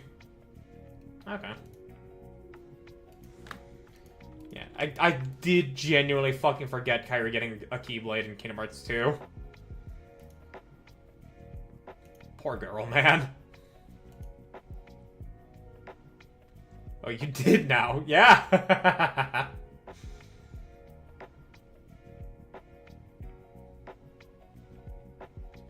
Almost like they didn't do enough to make you remember. Good job, Nomura. Good job. Now let's hear additional footage. There we go. Here's the gayest scene ever of Sora on his knees for Riku. That was the coolest thing 3's DLC did, letting you play the final boss as Sora's friends rather than as Sora. As in you could do the final boss gauntlet as Sora and then you could do it as his friends, or is it just like that's the original design is you play as his friends and never as Sora?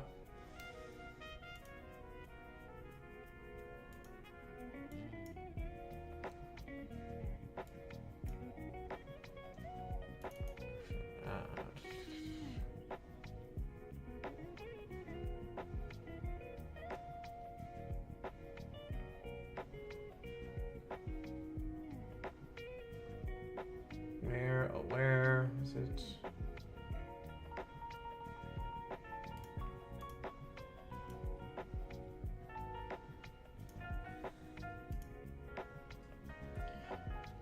The DLC adds story and makes you do the gauntlet again. That second pass through, you can choose Sora or the ally for the fight. Oh, okay. The most Band-Aid DLC ever.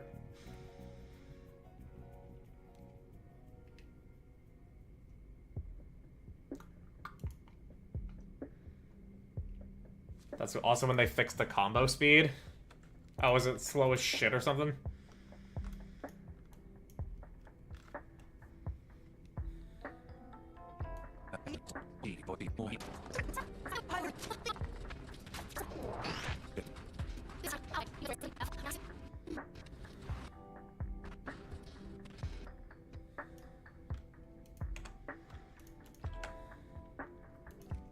Made the game not piss easy anymore. Actual challenging game. And was the term floaty. I mean, it was already floaty in Kingdom Hearts 1. It was snappy in Kingdom Hearts 2. And Kingdom Hearts 2 was really fucking good. But apparently that's all that's needed for the person to be destined to wield a Keyblade in the future. Which, without the ritual that tears...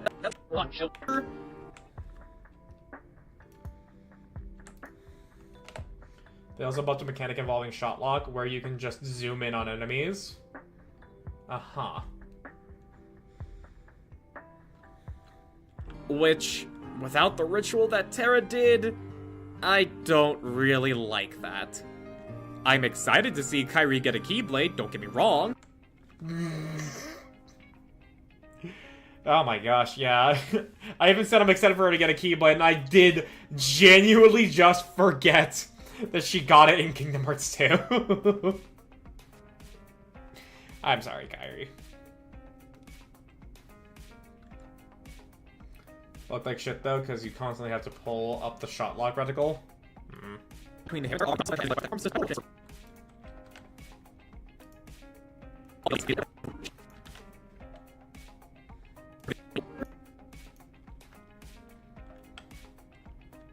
which, without the ritual that Terra did, I don't really like that.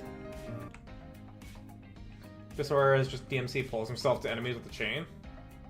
They seem to be changed that in 4. Oh, okay. Oh, hello, Hydra. Welcome. So, whoa. I pressed my fucking splice keybind. I did not hit delete. Why did you think I hit delete, computer? I'm excited to see Kairi get a Keyblade, don't get me wrong, even in spite of being told that she's not gonna get to do anything in the future. But just, why have such a touching and impactful We'll just get rid of that, and then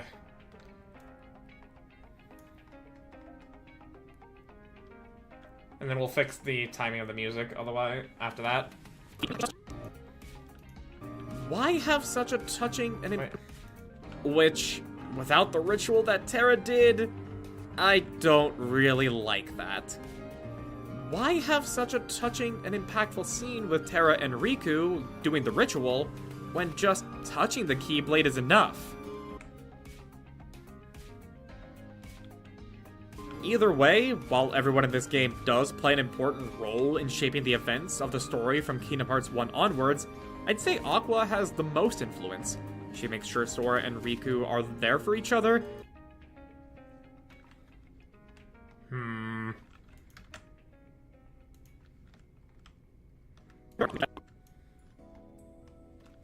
Oh, my back. Ah. Birthday Sleep was also floaty. 1 was acceptable because it was the intro to this kind of game. 2 was perfect in how it handled combat, and it was never that good again. Kingdom Hearts 3 post DLC is close, but not quite.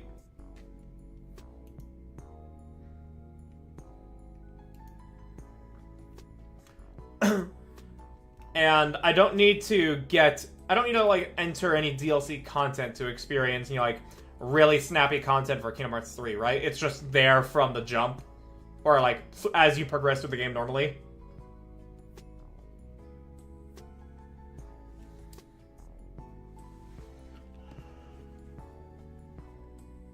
Yeah, just about. Okay.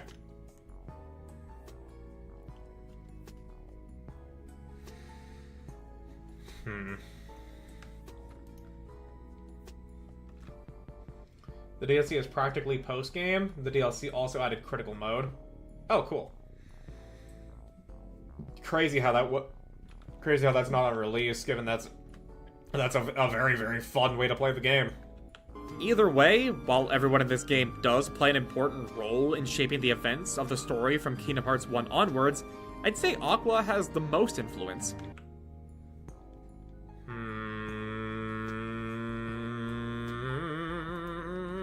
Let us see what I can do with that. Let us see what I can do with that.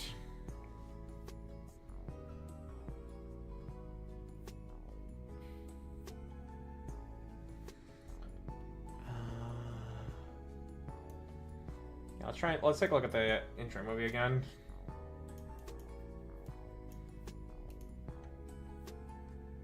That wasn't on release for any of them? It was just released with Final Mix, which came later for 3-week DLC. Oh, okay. Really good Super Bosses, but also really fucked up. Uh-huh.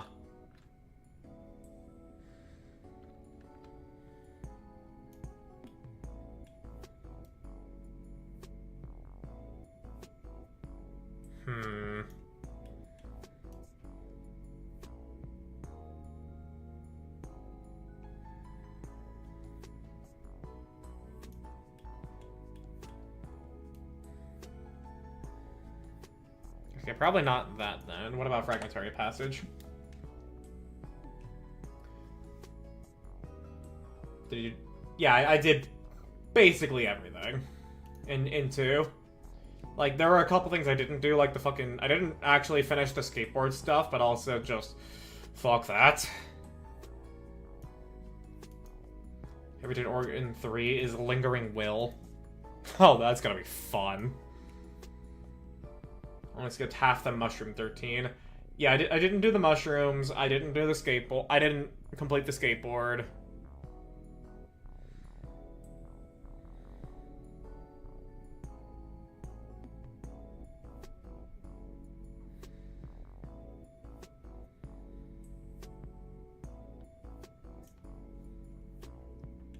And the 3 Lingering Will, Dylan Sprouse, as in, wait, Dylan Sprouse actually voices Lingering Will?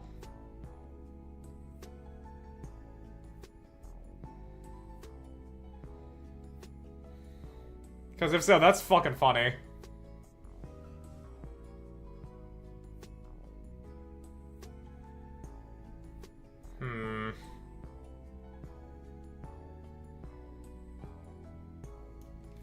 make sure your sweet life ends quick. That's fucking hilarious.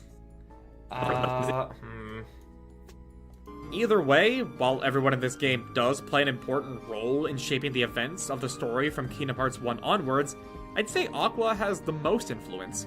She makes sure Sora and Riku... Yeah, I'm trying to find,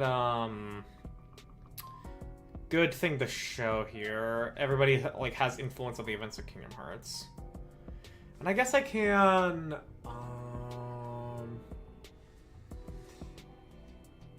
yeah, I think I can just,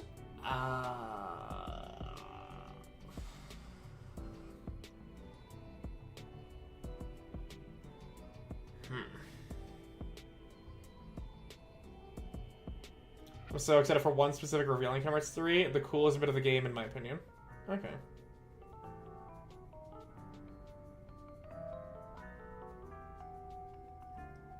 Chapter 47 was funny. Only one not liking Anise because he threw a star at me. She's right, you know. Auntie has to work her way back to the to good grace. Yeah. I mean, 47 was definitely the funniest chapter we've had in a long fucking while.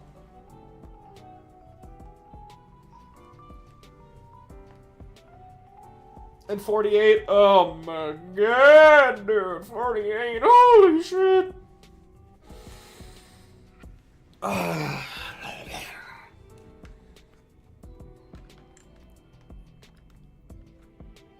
Rappy stonks rose that day.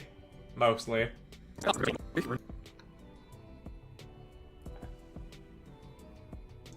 Yeah. Johan sounded like he wanted to know how he succeeded. Oh, fucking, hang on. Azure, if you go look at my clips, you'll hear, how Johan sounds in English. You'll hear a lot of the reactions that, we just did with Clip on everybody's reactions there. Shit was fucking funny. People want to cope and say Mary and his mom, and it makes me want to push my fingers in my eyes. No, push fingers into their eyes.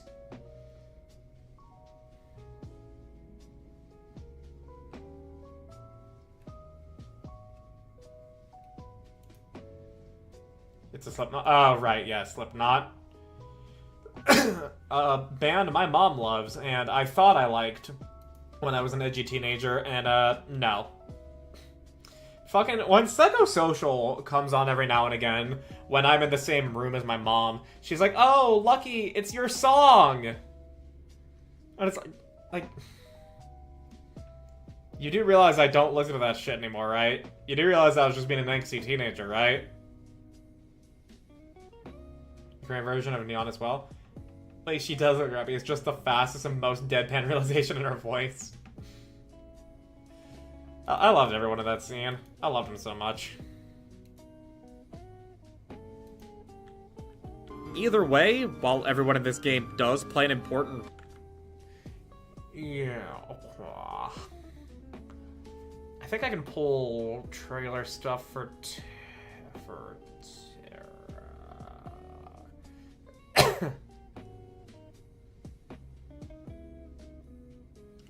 Only one still only calls one person mommy and one person daddy.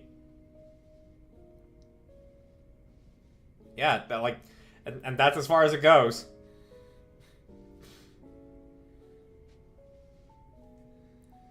Okay.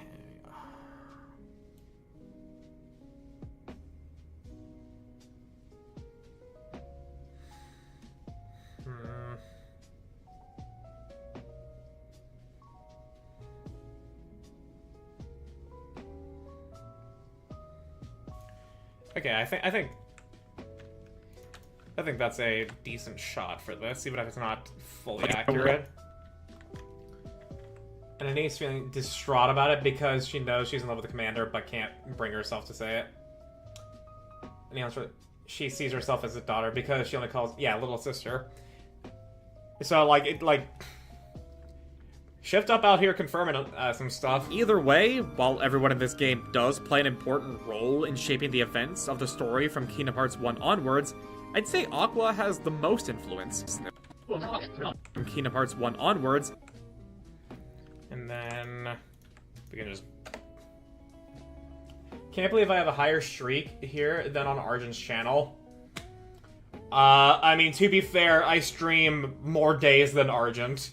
So, that makes sense. Also, but anyways, hi Rayvax. Welcome. How you be?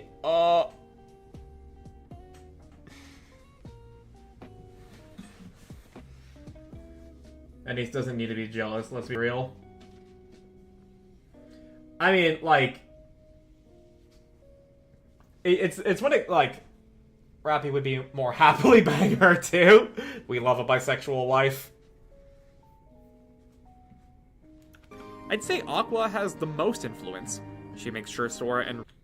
And yeah, and then we can just grab the ending bit to... here.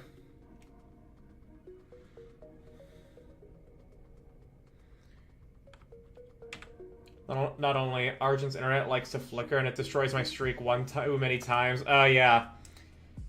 Arjun's unreliable internet. You know how damn bad for Commander Anise is. She snipped his bed the moment she and Neon returned to the outpost.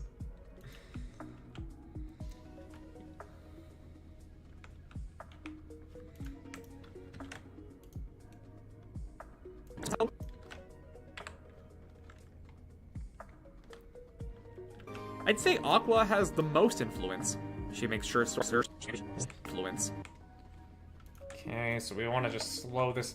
So we want to just pull this here a little bit.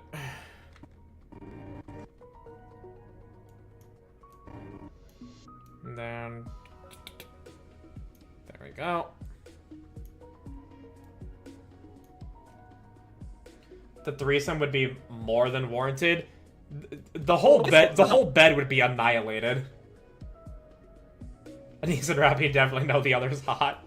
Onwards, I'd say... And now, video transitions, blur dissolve. Shaping the events of the story from Kingdom Hearts 1 onwards, I'd say Aqua... Yeah, we still kind of want to make this maybe like 1 second? From 1 onwards, I'd say Aqua has the Okay, most that's influence. She makes sure Sora and Riku are there for each other, and she even puts a charm on Kairi that lets her find another strong light out there. No one can argue about that. One of Anise's old advice sessions involved talking about Rappy. True, yeah. Back to lurking for me. Good luck with the editing. Thank you, Rayvex. Let's see, how much more do I have left? Like about a minute and a half, more or less. Yeah, I could actually be done today. I could actually be done today with the video. And if I am, then that's really good. Then I can spend the rest of the week working on other stuff, like a thumbnail. One lesson I definitely learned from looking up some YouTube advice things is come up with the title and thumbnail first. And then make sure the video reinforces that. And it could mean Dream Drop distance soon. Yes. Because the main thing that's limiting like the other games I'd be playing on stream solo right now is space. Because Alex and Silver both still want me to play Monster Hunter, and of course we have gone through such a grueling process to get them proof of a hero, and now fucking Alex has done it himself solo. And so we just need to do it for Silver at this point. And once we do that, I'll be like, okay, we did the thing. I'm going to uninstall Monster Hunter. We can come up with other things to collab with that is not 130 gigabytes. And once I do that, I'll have a lot more space for other games, because Argent wanted us to play Darktide, and I've been enjoying Darktide a hell of a lot. And that game is 100 gigs. So I have no more space on my computer to install games. Well, that's not entirely true. But I don't have enough space on my computer to confidently install games, as well as other things I need to make videos with.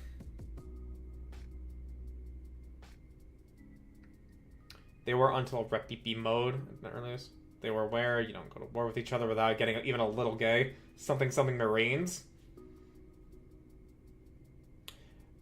I'm not gonna comment on that because I can't imagine myself in a war context, but I definitely think I would still be, like, averse to anything homosexual there. Not, and by that I mean, like, I wouldn't want to, like, have any, like, homosexual, like, things happening with myself, because I'm just like, nope, I very much only like women. Thank you very much. 47 absolutely put Commander into dad mode when he said he didn't want the daughter to fight. Even if he said she wasn't his kid. I mean, we talked about this during my stream of 47. Well, actually, no, of 48. No one goes and spending all that time with the people makes different stuff happen. Yeah, that's why I say I can't, like, speak too confidently about that. But yeah, like with the Commander, he did say that only one isn't his kid.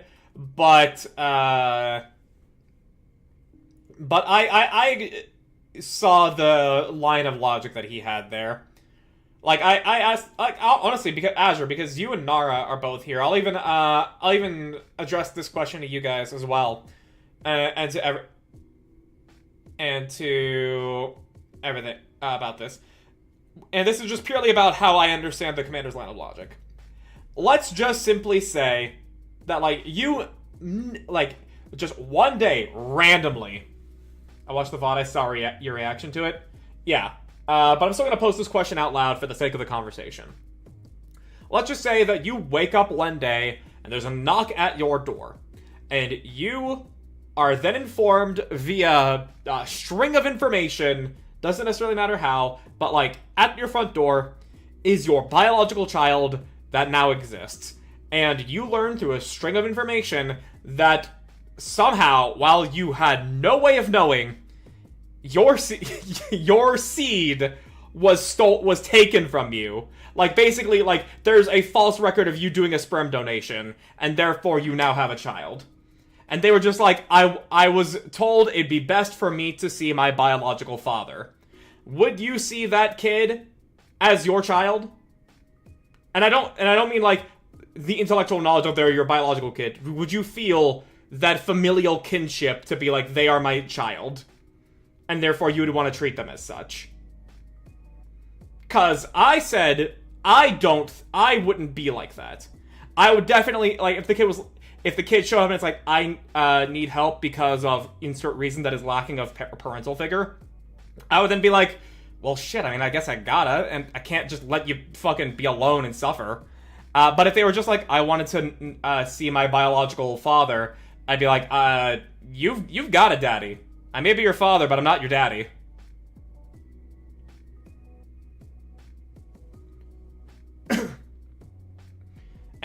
I struggled with it at first, but most likely. I'm basically exactly in SKK's boat in this hypothetical. Yeah, that's more or less where, like, I sit. I would just be like, yeah, you may be my biological child, but you are not my kid. But then you're like, obviously, like, if there was a matter of them needing someone, like a parental figure, then I would have to step up. But I would not actively choose to do so unless they needed it. Said I'd still accept them as a kid, whether they want me to call them such must be discussed. Yeah.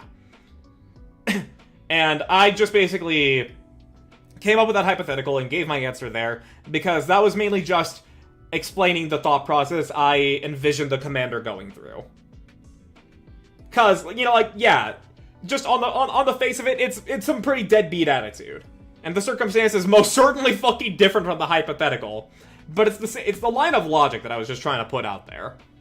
And obviously we all fucking want him to step up. And it does seem as though that he very likely will.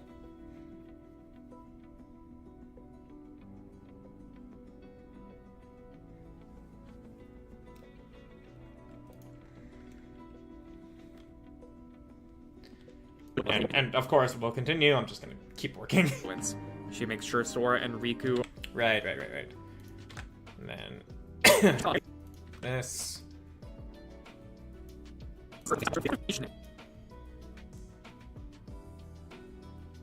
Ah, that's the wrong one. That is the wrong one. Like, people love using the excuse he didn't want the kid, he shouldn't have to take responsibility for motherfuckers who hate only one. Don't know how probably, because they're haters. I mean, there are people that do also just, like, fundamentally fucking hate kids. And it's like, okay, just don't be a fucking parent, then. And Riku are there for each other.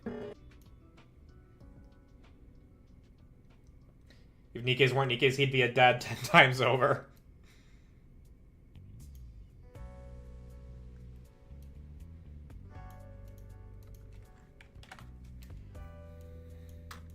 Influence. She makes sure Sora and Riku are there for each other, and she even puts a charm on Kairi that lets her find another strong light out there. Yeah, then we go over here.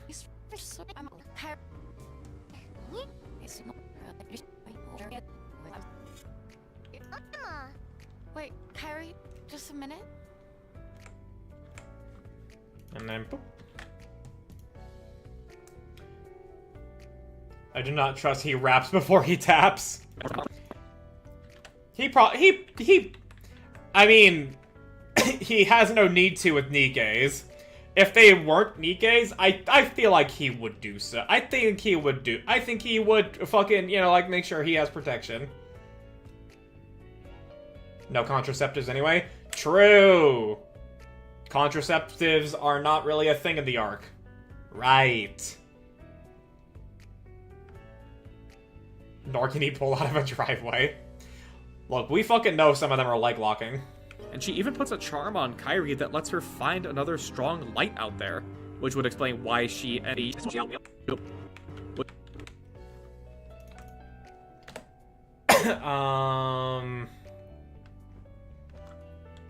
which would explain why she ends up on the Destiny Islands every time. So, hey, good job, Aqua. I think we'll grab Kingdom Hearts 1 ending. Because I did end that. CGI.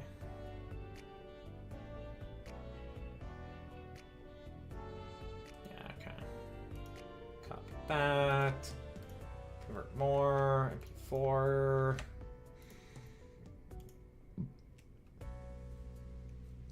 Point being, only one might be an accident, but that doesn't matter. Shift up says, man the fuck up and take responsibility. Mm-hmm. Saw from the start that it wasn't deadbeat behavior so much as it's not even a matter of not being there for the kid. He's sired. He's trying to wrap his head around this kid happening to him more than anything. He'll come around. Yeah. He did really readily pick her up and hold her. So never acted like he didn't want anything to do with her. Definitely will care for her. Like she is his actual kid, but due to the circumstance of her birth, she technically isn't. Oh yeah, the fucking bleep. That shit actually just sent me. It's...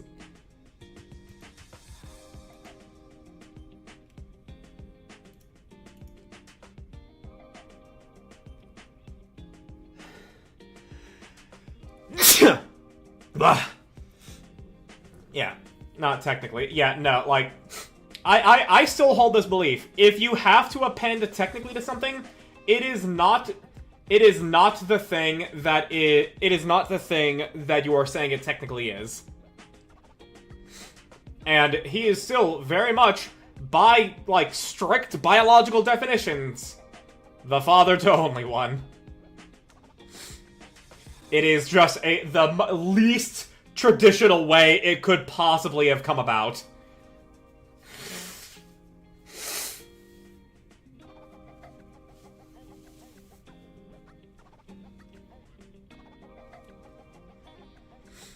I expected the bleeps with the Korean voices. I was not expecting it to be the English version due to the censored word, considering the characters have cursed openly before. So that was fun. Yeah, no, it sent me. What do you mean? So, like,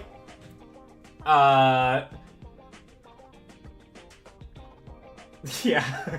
Yeah. Beep. Entered a body.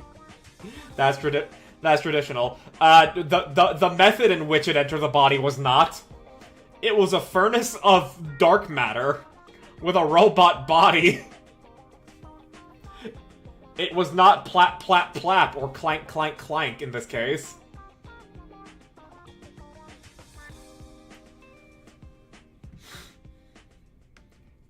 She was still made with love.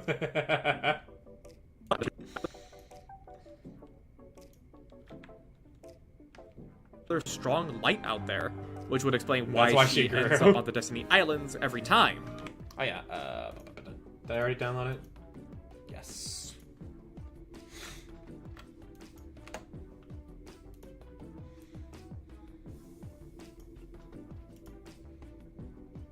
True. Huge if true.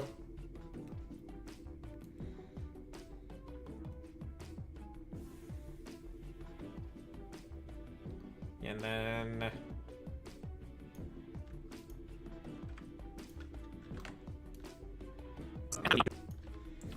she grew up healthy and strong because she was raised with love by her mommy and daddy. Most fucking precious, baby. Which would explain why she ends up on the Destiny Islands every time. So, hey, good job, Aqua.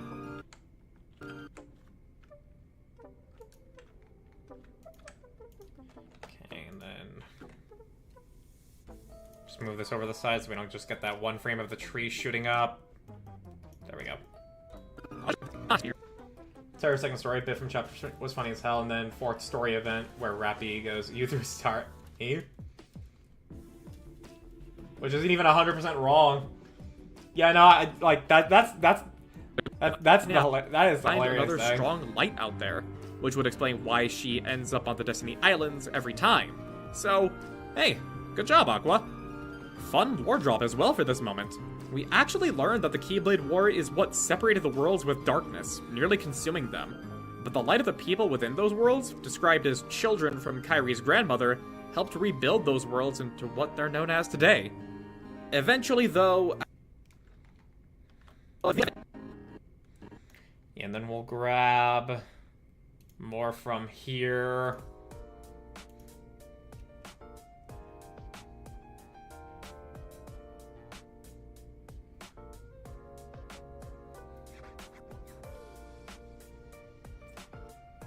If Rappy and SKK didn't do the hug, that baby would not have started to be a baby. Like, literally, it made her like hugs because she seeks warmth, as a child does. And while Rappy is well endowed, yeah, fluffy. Some back cover footage there, actually. You're right, I could. I very much could. I think I'll do that.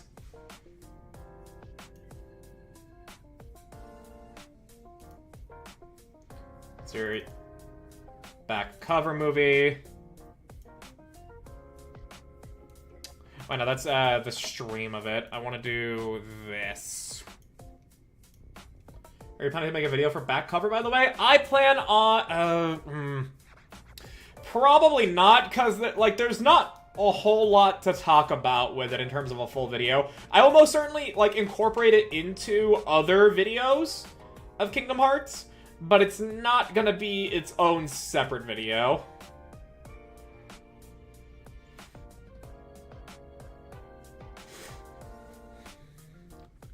Cause yeah, it's just like, hey, fucking, we can just watch it.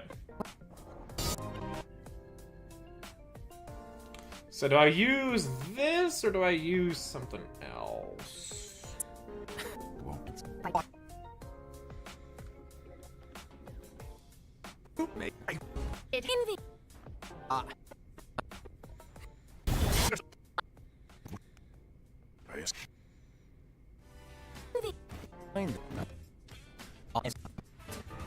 We tell.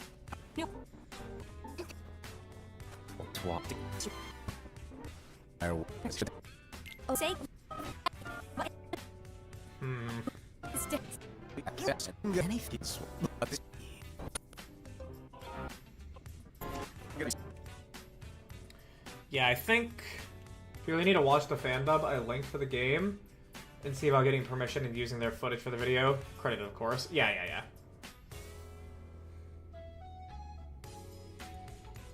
I'm gonna, when the time comes, I'm definitely gonna need you to relink, share that again. Because I don't have that saved.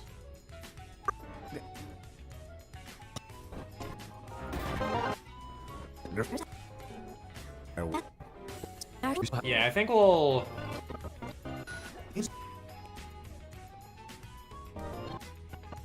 Yeah, I think we'll use this footage here. Linked it just today or last night. I assume in any other games. Oh, okay. I saw the thumbnail. I didn't, I just saw that you posted the video there. I did not actually read at all what it was. So, you know what? That was my mistake. Also, we're gonna have an ad break soon.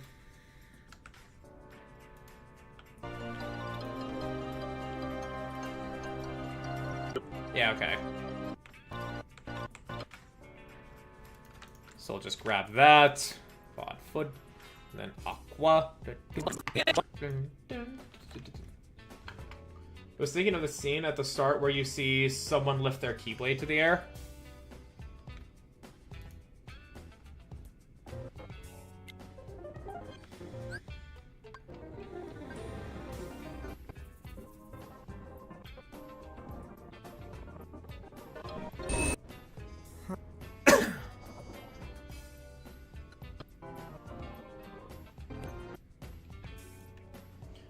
Oh, do you mean like from the Union Cross fan dub? I'm gonna open it real quick just to see if that is what you mean. 2.5 hours, part 1. A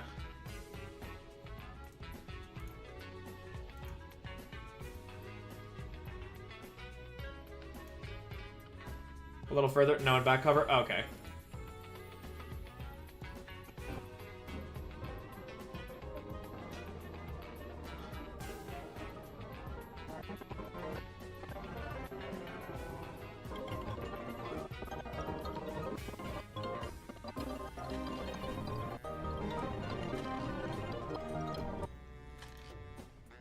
The fan dub is all the cutscenes from the game dubbed for your pleasure. Hush.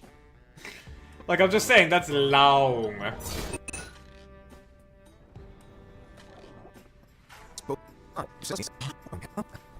Good.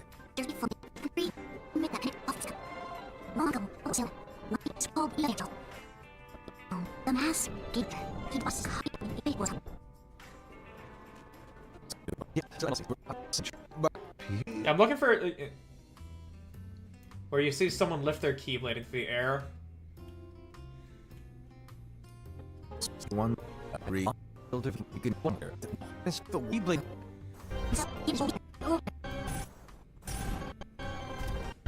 Oh, what? Like the Masters?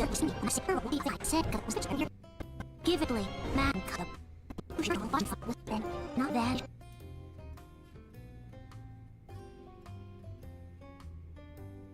He could just play it? Oh, wait, he can't. Yeah, I can't. Square killed it.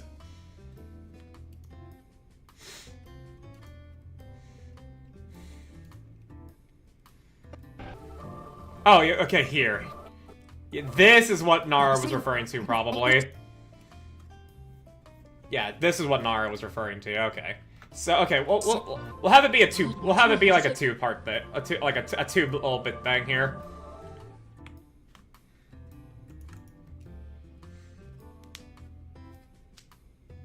Yeah. So, I still, because, like, I did want to at least show what, like, the Keyblade War was kind of represented to look like.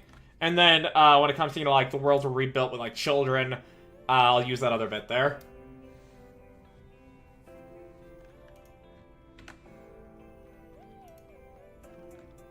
Oh, yeah, I already did that. Okay, cool. Fun lore drop as well for this moment. We actually learned that the Keyblade War is what separated the worlds with darkness, nearly consuming them. But the light of the people will be consuming them. And then... grab that.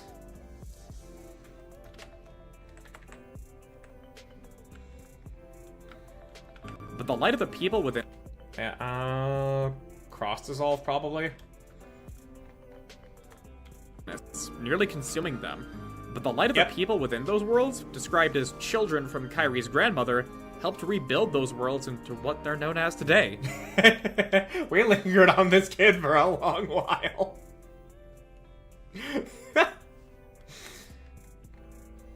I'll probably trim that down a little bit. Like once it like reaches out to here. People within those worlds, described as children from Kyrie's grandmother, Yeah, and then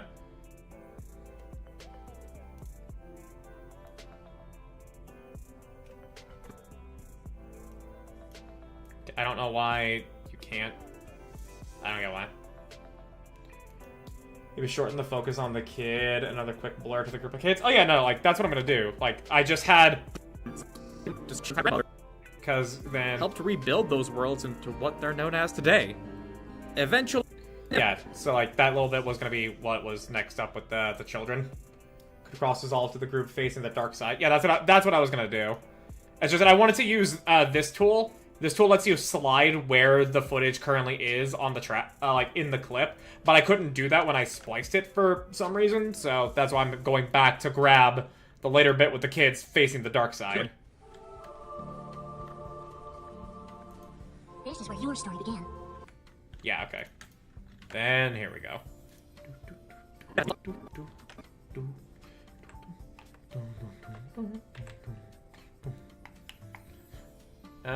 I'm thinking of blur dissolve actually, because then children from Kyrie's grandmother helped rebuild those worlds into what they're known as today. yeah, that works. And this is where the music would be, so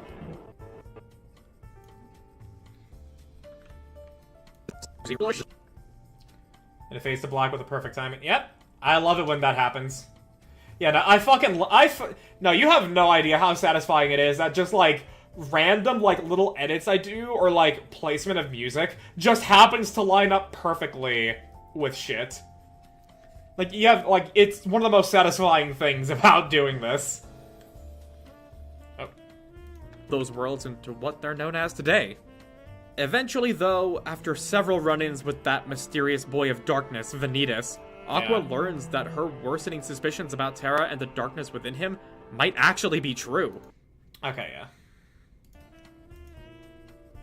And then let's see here. Do we have a did we end this stream with an encounter with Vanitas or no? I forget. Yeah, no, I don't think so. Yeah, no, we didn't. Okay.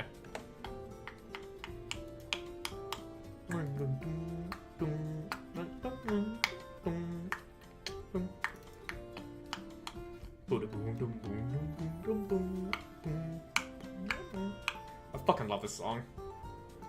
Alright, now we gotta find footage. Okay, which... Yeah, because we are Lilo and Stitch here. Which means...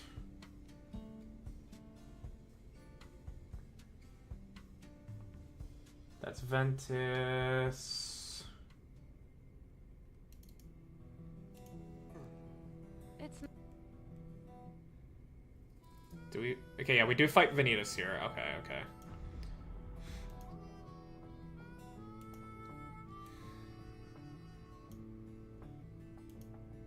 Ooh.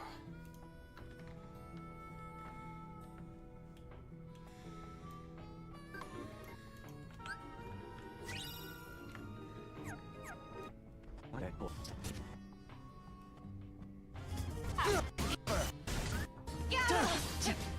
And then even when we win, we lose, right?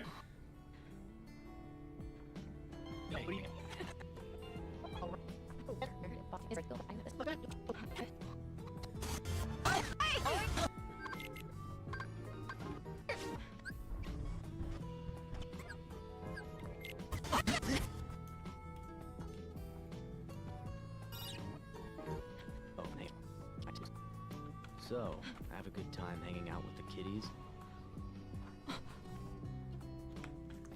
Okay, and then here.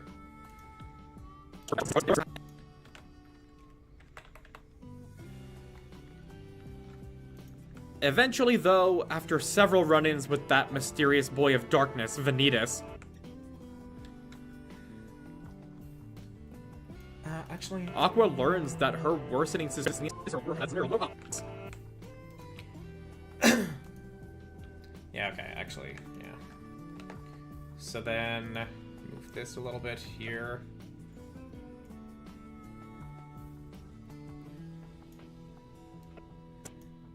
And then cross-dissolve to have that emerge from blackness. Eventually, though, after several run-ins with that mysterious boy of darkness, Vanitas, Aqua learns that her worsening suspicions about Terra and the darkness within him might actually be true. And then we can go to the confrontation there.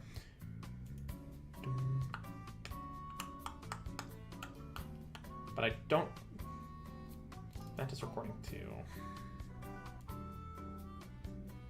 You know, I don't think I actually have the full, like, original thing.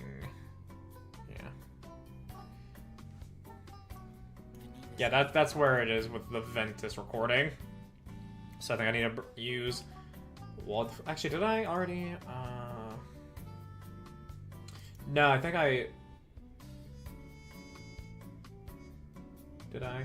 Okay, I do have the, I do have a Terra one. Made so many Saiyan Sky parents that I'm out of space again. Wait, you can be out of space for parents? You can actually be out of space?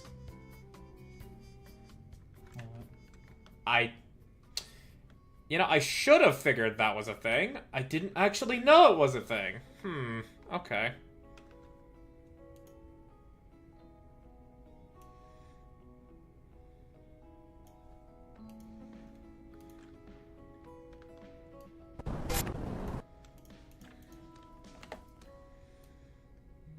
Yeah, we'll just zoom in.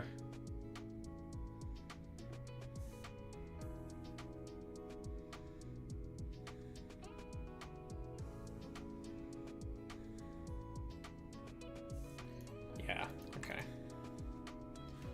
260 is the max number of veterans you can have. Gotta part with some.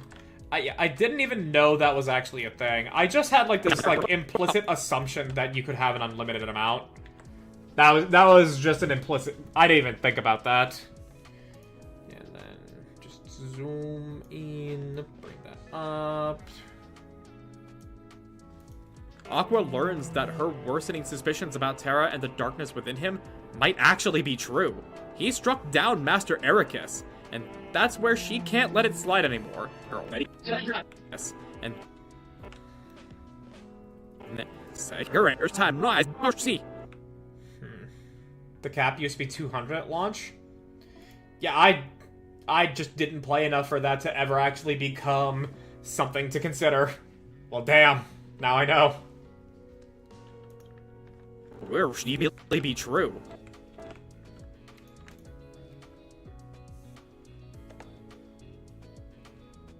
Did I say any other?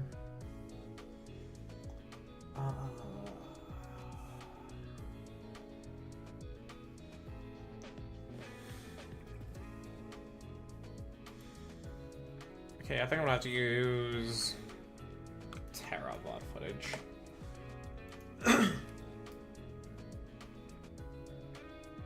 Yeah, I think I'm gonna have to use that. Birthday Sleep. Then we finish Terra's story.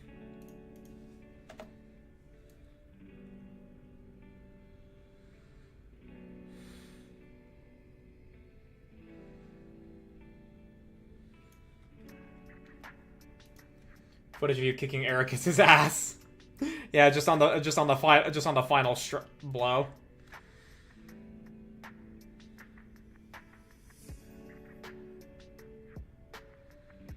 Hell, if I knew how to, if I knew how to use MMD and get access to the models, like I could have done a fucking animation joke there. Maybe the next him kicking your ass, as I recall. He didn't like thrash me like how Xehanort did, but he was a challenging fight.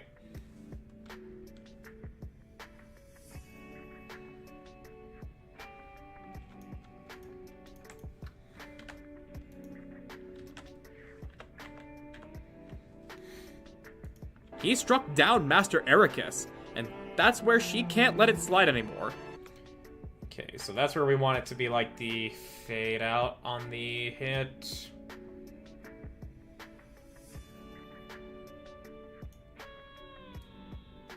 Once that...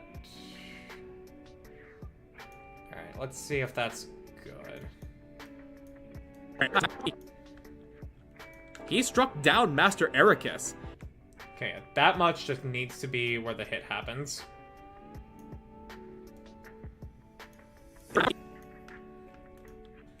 He struck down Master Ericus, and that's where she can't let it slide anymore. Cool. Almost done with Aqua. And heads to the Keyblade Graveyard, or Unlimited Keyblade Works if you will. So it's the narrative of your video too, since you beat him in Dark Embrace, yeah!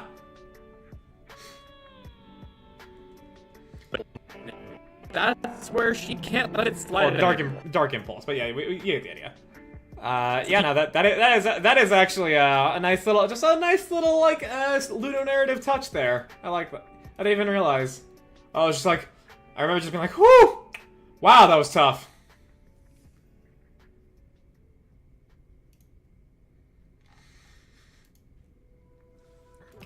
Okay, so yeah, and then... And heads to the Keyblade Graveyard, or Unlimited Keyblade Works if you will. Yeah, so, alright, time for me to find another 2 images for the Keyblade Graveyard and Unlimited Blade Works.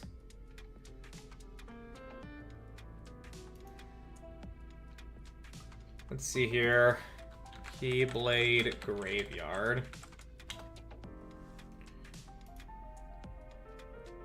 Let's see here.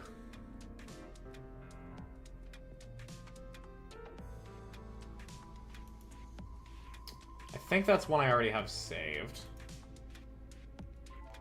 Is that one I already have saved? Let's see here. Because I'm just being extra and using different ones each time. Let's see here. That is in fact a different one. Okay. And it is just a screenshot, so Keyblade Graveyard 3 and then Unlimited Blade Works.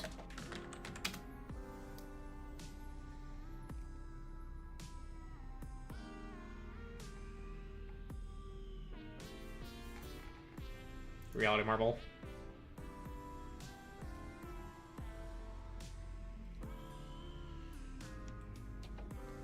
The nameplate on a black screen, then Unlimited Blade Works with the same nameplate plastered on.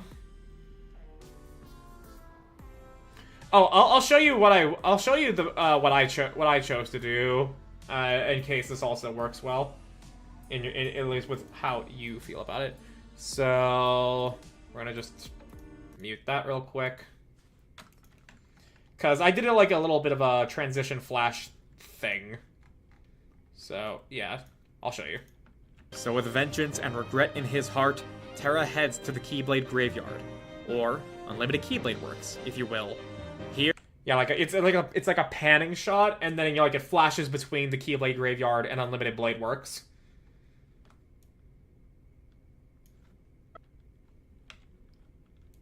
So we make way for where the final battle will take place, the Keyblade Graveyard. Unlimited Keyblade Works, if you will. And here, like that was the idea that I went with, like to like make it seem like they are very, very similar. And this one I ended up choosing like the one where Saber is fucking suffering. Ooh, my back. Ooh. 8. So that was my general idea there. So yeah, but you're like the nameplate on a black screen, then Unlimited Blade Works with that same nameplate plastered on. Huh. Let's see here. Keyblade Graveyard logo. That is transparent. Yeah. See, I am favoring the consistency between these, But also, that's not a bad idea. Fucking... thanks, Google. Even though that I ask you to not show me AI-generated images, you still show me one.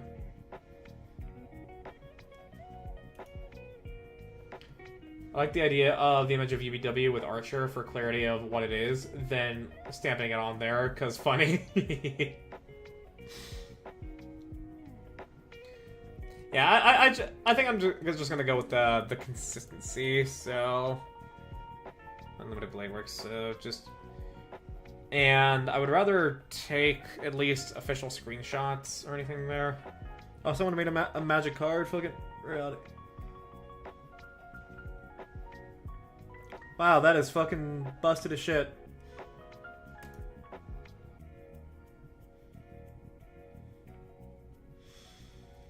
I already have that one.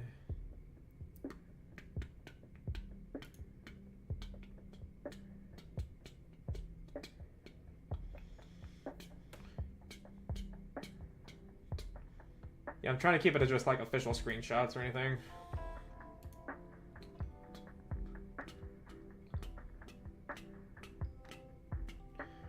Looking at the Keyblade Graveyard. Oh wait, I just realized. Turn this back on. Re-downloaded Darktide, so whenever y'all are waiting to let some watchers play, I'll be there. It is typically gonna be a squad of 4 as far as I understand it, but I mean, like, if ever there's an opportunity for other stuff, then I'll be sure to pitch the idea. Okay. So maybe this one is the one where we show Emiya.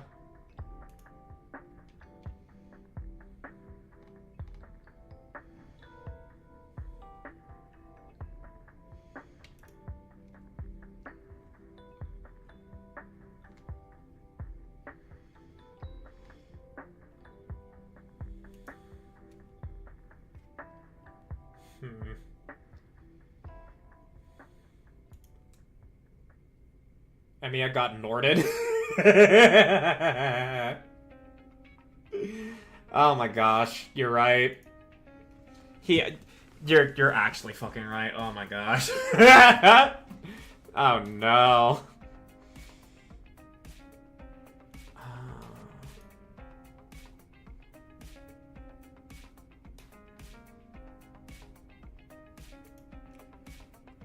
Alright, yeah, this one looks pretty in line with the Kingdom Hearts screenshot. Unlimited Blade Works.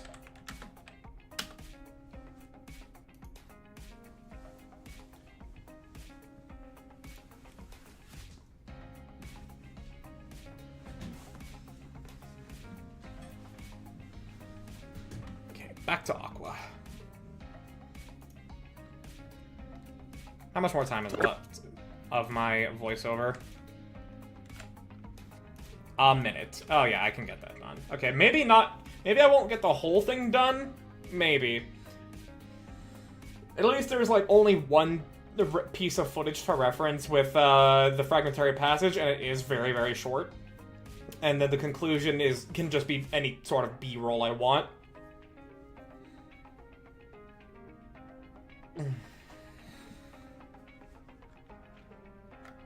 And heads to the Keyblade Graveyard, or Unlimited Keyblade Works if you will, to find out the truth. Yeah, so that's how long... So first off... favorites... Adjustment clip.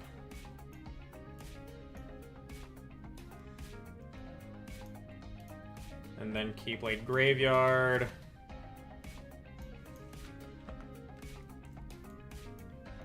Yeah, Unlimited Blade Works.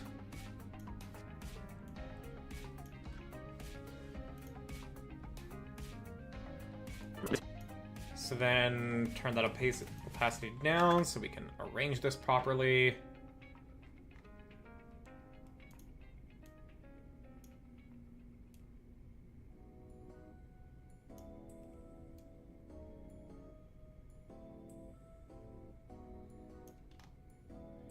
And then make that bigger.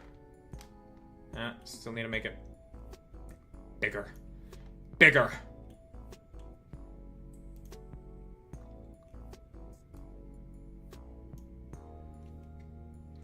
How be the editing going? It be going well, Hungry Kobold.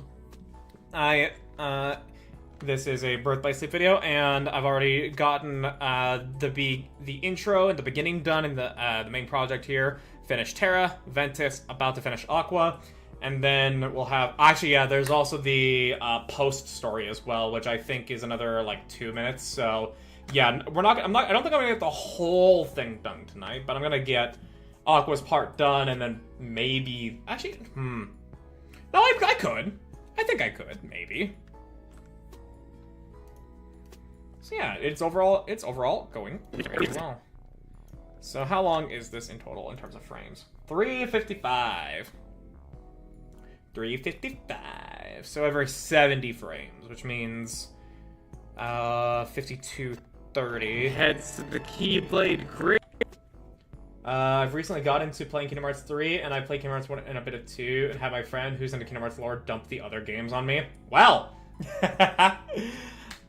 If you're looking for a newcomer trying to understand the story, that's why I'm making these videos. It's like, I didn't know Kingdom Hearts. I'm trying the series. Can I piece it together? Well, let me tell you, viewers. That's what this whole thing is. So, if you're looking for that. But otherwise, I mean, there's also tons of lore dumps. Although it is always funny to have, as far as I'm aware, like, everybody has, like, that one person that, like, knows everything about Kingdom Hearts. Whether or not they know it themselves. Just like how everybody has that 140k nerd friend. Like, everybody's got that, like, one friend that is, like, deep into those, like, very niche things. You have, like, a few here. Oh, I mean, like, everybody's got at least one. They've always got... which I find amusing. He spent 2 hours lore dumping, and I still don't think that's enough.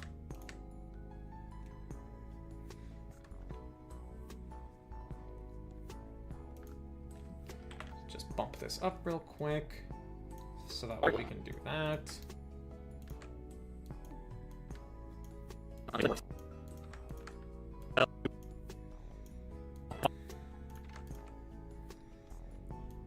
And then... delete that, delete that, and then delete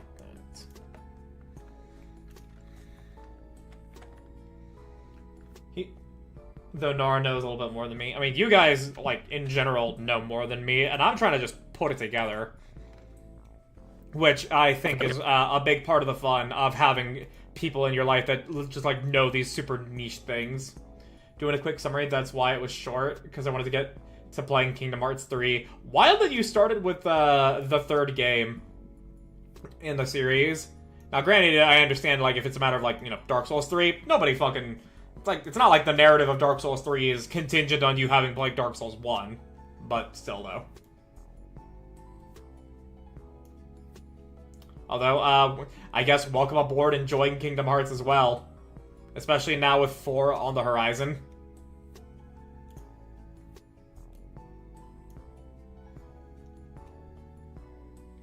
Kingdom Hearts 2 plays better. I mean, you have played. I will trust thy judgment.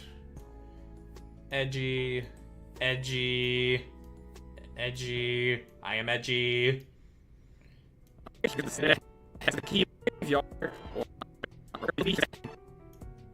And then zoom and position. Did Kingdom Hearts 1, then a very little Kingdom Hearts 2, but eventually the game wouldn't load. And then got Kingdom Hearts 3 to play, and had him lore dump everything between before I did. On the Horizon, brother, it's in late 2027. That's the horizon! We can see it coming. Wait, so, Cobalt, did you, were you playing these games as, like, their solo entries and not on the 2.5, 2.8 mix and shit like that? I still don't believe it. I understand you've been burned, but we need to inject some fucking hope into your veins. You will never doom.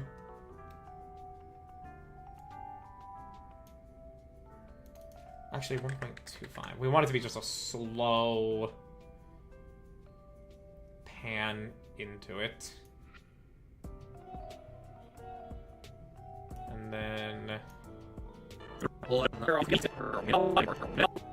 Light anymore, and heads to the Keyblade Graveyard, or Unlimited Keyblade Works if you will, to find out the truth. Here... Yeah, that's good. Did do the remixes? Oh, okay. So the fact that 2, wouldn't load for you? That's crazy. That's actually really sad, because 2 is definitely, an incredibly fucking fun game. I enjoy 2 immensely. Or there might as well be a Heartless at this point. No! Stop. Never doom! What did Laplace teach you, huh? Here, we do learn that Terra did contribute to Ericus's death, but as none of us should be surprised... My friend was sad it wouldn't load, because I spent like a solid 30 minutes waiting for it to load, but it didn't. That's so that sucks. That fucking sucks, dude. I hope that you actually eventually find some kind of fix for that and go back and play 2. Because 2 is genuinely a phenomenal fucking time. No window is unbreakable? What else did she teach you?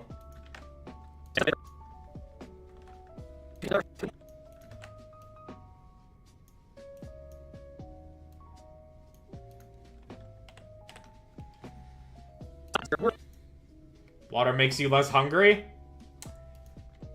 Here we do... Don't let the world break you. I plan to try it eventually, but after I finish Kingdom Hearts 3, because I've been really enjoying it. Okay, that's good. That's good.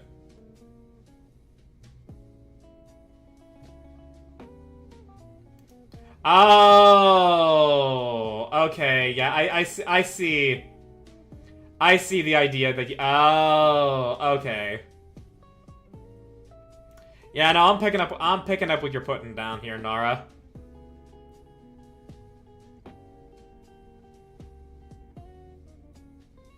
I can't remember the quote you're going for. I'll be real. I'm not going for any quote. It's just fucking, like, it's a lesson that Laplace's story teaches us. To don't let the world break you. Don't let your past trauma. Don't let your trauma ruin your heart. Be strong. Have hope. Hang on. Can I just find that image? Laplace hope. Okay. Is that meme on Google Images?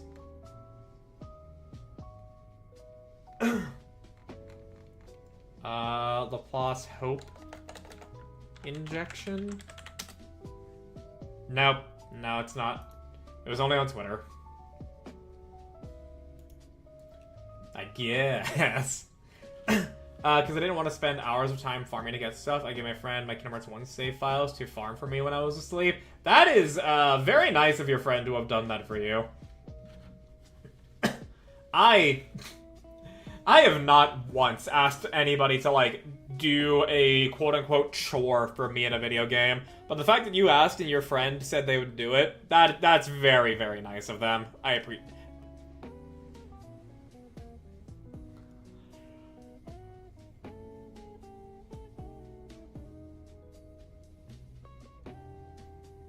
Yeah, no, that's actually very nice of them.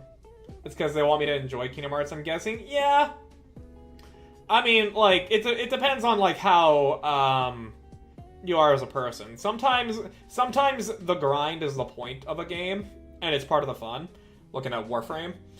And sometimes it is a tedious, thing, and sometimes it is a tedious, annoying process that gets in the way of you enjoying the game otherwise.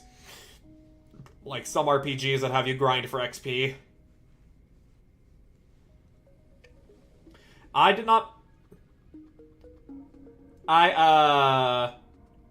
grinded a bit in some of the Kingdom Hearts games, but not a whole lot. The funny thing is I dislike farming, but I will run myself into a brick wall if it's a boss fight. Nah, I'm sort of the same way. Like, I'm more don't... how do I put this? Like, if it's a game like Warframe, where the farming is, you know, like, actually doing the content, and you're not, like, limited on the amount of times you can do it or anything here, like, MMOs and shit. And, and you can, like, customize how easy or how fun it is for yourself, then I'm not gonna mind. And besides, it's like a matter of, like, it feels good to earn thing in video game. But if it's, like... But if it's, like, fucking, doing professions in World of Warcraft, to where I just have to run in a goddamn circle across the map, picking flowers and mining, nodes, I'm gonna fucking hate it. I'm gonna like the money that comes out of it, but I'm gonna actually fucking hate doing it, because it's boring as shit. My friend farmed for all the best stuff because I was ramming my face into Sephiroth unprepared. Oh, I fucking kicked the shit out of Sephiroth. Because I did him literally at the... I did him when I had the Ultima weapon. Well, actually, Kingdom Hearts 1, I did not fight... I tried Sephiroth in Kingdom Hearts 1. I did not kick the shit out of him. He, in fact, kicked the shit out of me. I gave him 3 tries. And, yeah. Learning how his fight worked, I didn't want to do that. Whereas in 2, I kicked the shit out of him. I ran my face into him and left. Yeah. Because then you told me how his fight worked, and I'm like, I'm not doing that. Kingdom Hearts 2 is more a character action? That's true. Skill and knowledge can make up the difference. 100%. And then you can just get the numbers to run the content over.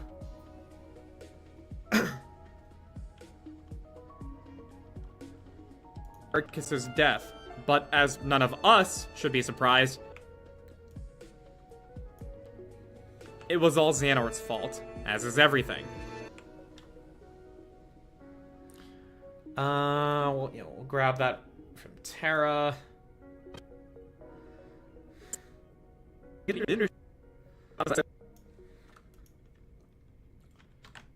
Critical level 1 guys are different breed, let me tell ya. There are people that are just gonna do the most fucking, like, actually, like, insane thing ever. And props to them for deciding that's how they want to spend their next year. It was all Xehanort's fault, as is everything.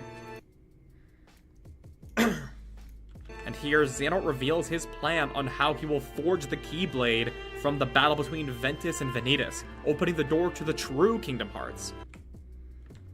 Okay, yeah, so, of course, I need to... There's at least the one... He will forge the Keyblade. Yep. And then here... Kingdom Hearts 3 crit level 1 is still impressive, but less so. What makes level 1 critical mode? There's some real bullshit in 3. Ah. Okay. And then Ventus... Oh yeah, behold the stupid-ass fucking joke that I have for each of these segments. And forge the Keyblade.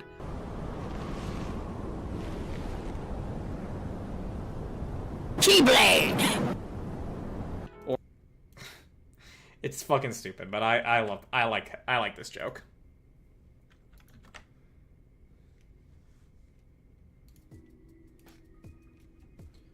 Skill can't counter and only cheese can. Yeah, and that shit fucking sucks.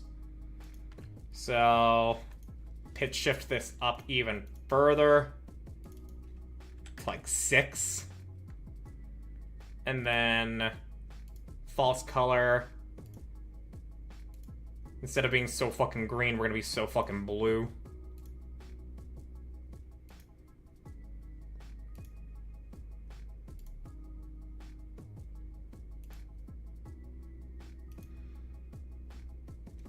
Flow motion attractions.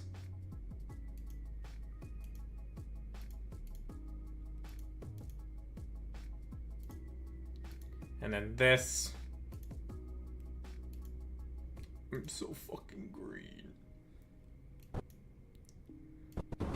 Yeah, so how is this? Actually, hang on. Thing. And here, Xehanort reveals his plan on how he will forge the Keyblade.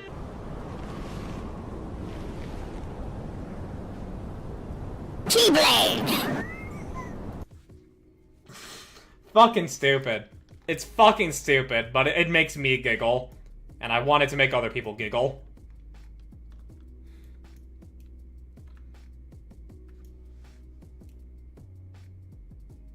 Crit level 1 is super doable.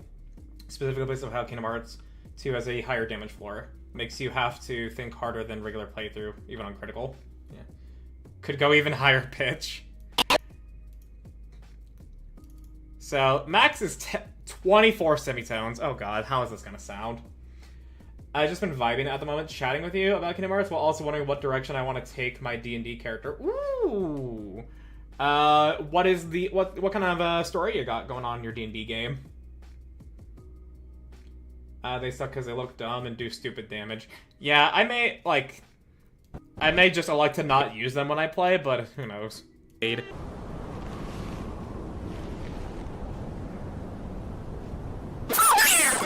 Alright, that's incomprehensible. That's just grating. Oh, you would, huh? Well, let me see.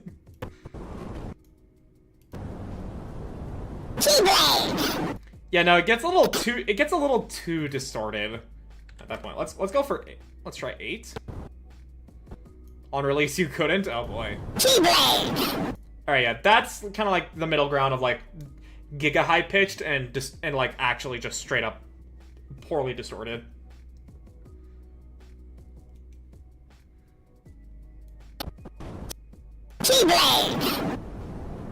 From the battle between...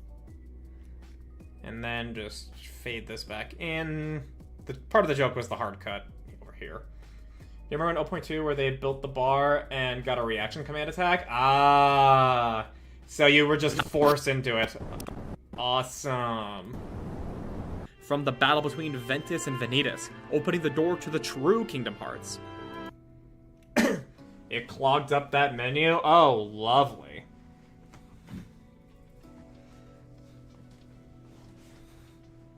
I was imagining more Alvin and the Chipmunks. Oh god. Fucking Alvin and the Chipmunks, dude. Ugh. Forgot about that shit.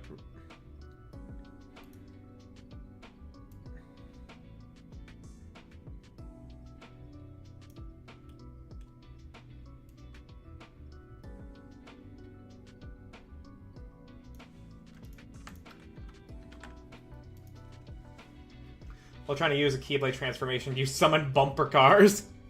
Bumper cars.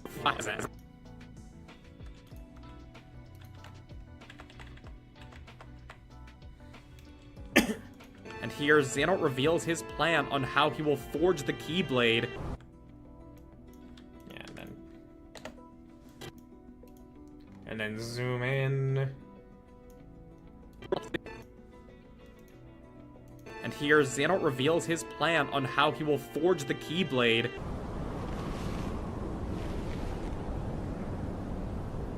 Keyblade! From the...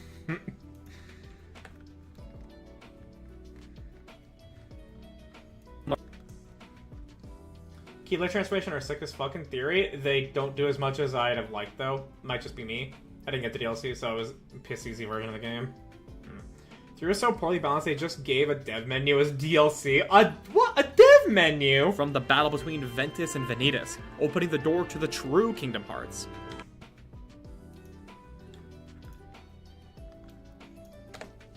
A fucking dev menu? What the hell?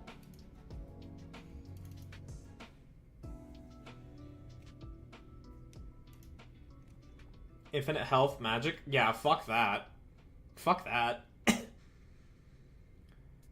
Our characters will be basically isekai'd into a sci-fi fantasy setting, because once my DM gets the hands on the Neon Odyssey playtest, gonna throw our fantasy characters into that universe, causing our characters to somewhat change to fit the universe, but still have the same people. Is it meant to be like a short little adventure? Or is it gonna be like an actual, just like, okay guys, the campaign is now just completely altered?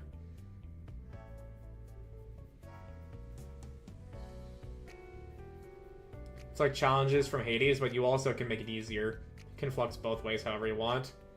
Okay, well, if you can give yourself a challenge as well, then I guess it's a thing.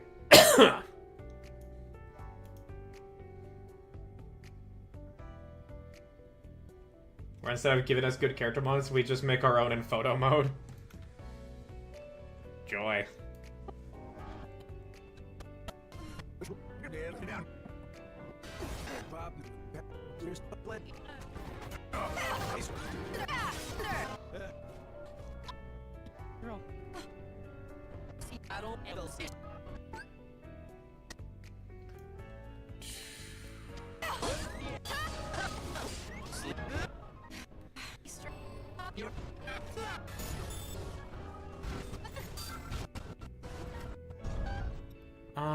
Okay, I think we're gonna use Ventus footage for that then. We all agreed to alter the campaign. He asked us first if we would want to make new characters for another campaign with our current characters into the setting. We went for the second because it was funny sounding. I mean, hey, I hope you guys have a lot of fun with that then. I haven't really been going for the fucking Neon Odyssey stuff, but I mean, like, Legends of Avantris Crew are fun. And if you guys want to play that, hell yeah. I at the very least I'm generally not a fan of isekai stories for the start of a campaign. But, like, considering it's, like, how you're shifting your campaign, that's fine. Funnily enough, though, the fucking D&D isekai that I'm okay with is Curse of Strahd. But that's because Curse of Strahd is just a good adventure.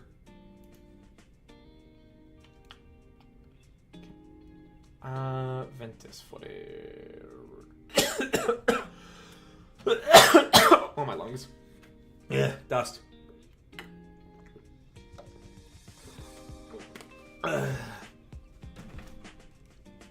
Dust in my lungs. Not a fan. Oh, yeah, I can just pull from my fucking Ventus shit. What am I doing? What am I doing? The thing I'm wondering is what class I want to lean into more for the Switch, because my current character is a Bard Ranger multi-class. Well, I mean, what's the concept of your character? Because then you can find, like, the sci-fi equivalent of that, and then you can work backwards on what classes to find. I remember being so excited for that DLC. I saw the trailer during my lunch break, and it helped me push through the shift. And you that's I only think it has extreme ups and downs.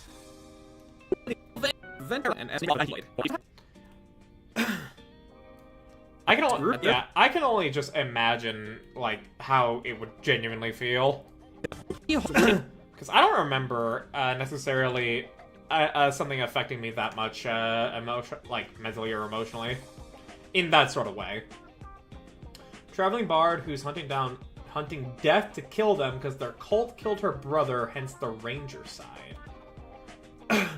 I mean, I don't know. I mean, I don't see why you couldn't remain a bard ranger in this. Like, I don't know jack fucking dick about anything in the Neon Odyssey stuff that they're doing, so I don't know if they just still have the base classes with their base flavor.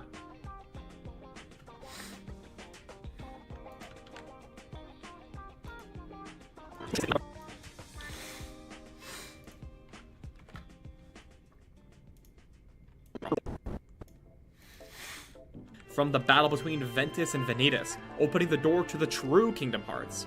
After Ventus quietly out Ventus and Vanitas. Your cult killed my brother! Bitch, I'm death. I can't tell them what to do. I'm just working my 9 to 5, like, damn!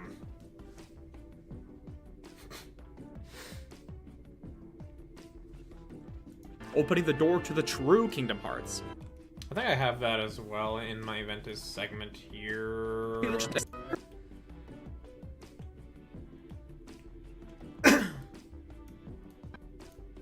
Funny thing is that she already attacked Death multiple times, but he shrugs it off and keeps toying with her. I mean, it's Death! Yeah, no, like, if that's genuinely, like, Death itself, incredible that, I mean, fucking, that's a wild-ass plot point you're going on. If I were ever to incorporate that, I would go, like, the Castlevania route, where it's just, like, this thing that feeds off of the, like, process of death, and pretends to be death.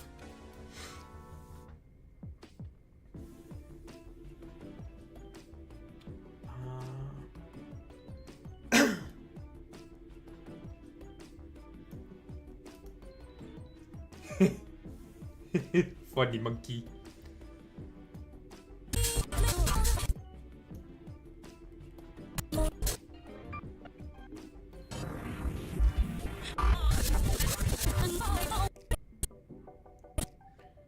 Oh yeah.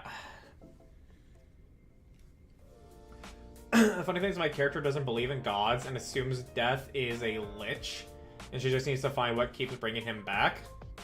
She's Fabius biling it.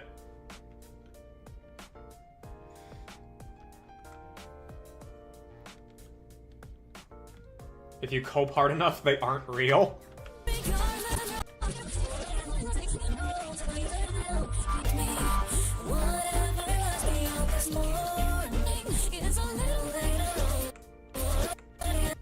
Okay. And then... Alright. I think this can be extended out, maybe? Opening the door to the true Kingdom Hearts. Yeah, okay. Speed change 50.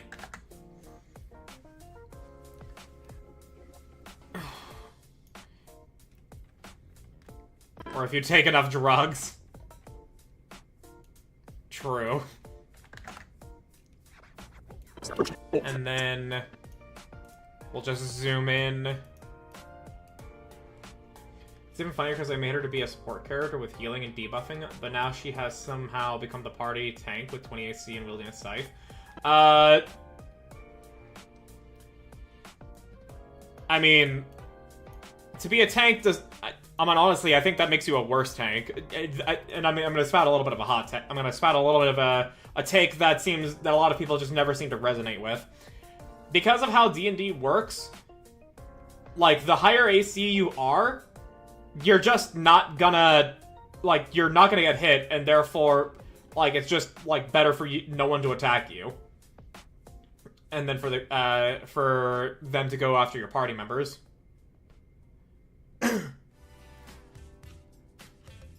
And so tanking is always a matter of, like, how do you keep them focused on you? Now, if your character does a lot of fucking damage, then that's how they'd be tanking. Opening the door to the true Kingdom Hearts. As Ventus quite literally... Then how do prayers heal? Psh, just magic healing. Then why can't wizards do it? Remember when they tried making wizards be able to heal? Great fucking idea. Great fucking idea, Watsy. As Ventus quite literally gets iced by Xehanort, Aqua needs to defend.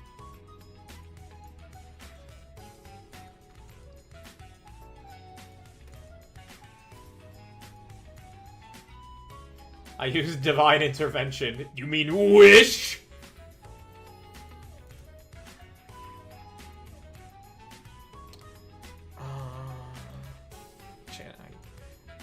Is it in, I think I have it in Terra's thing here.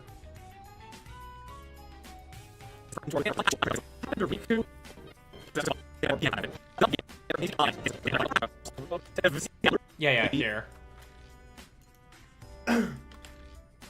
Nah, that's just smoke and mirrors. I'm not dissing your character. Yeah, no, he's not, we're not dissing your character. I'm just spouting my, ideas of what tanking is in D&D, personally, from my own experience.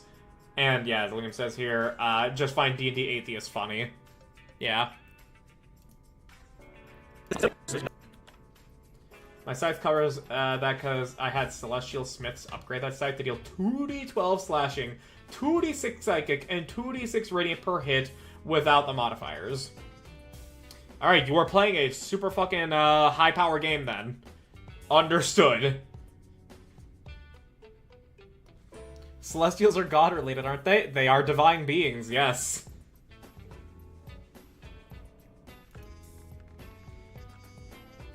After Ventus quite literally gets...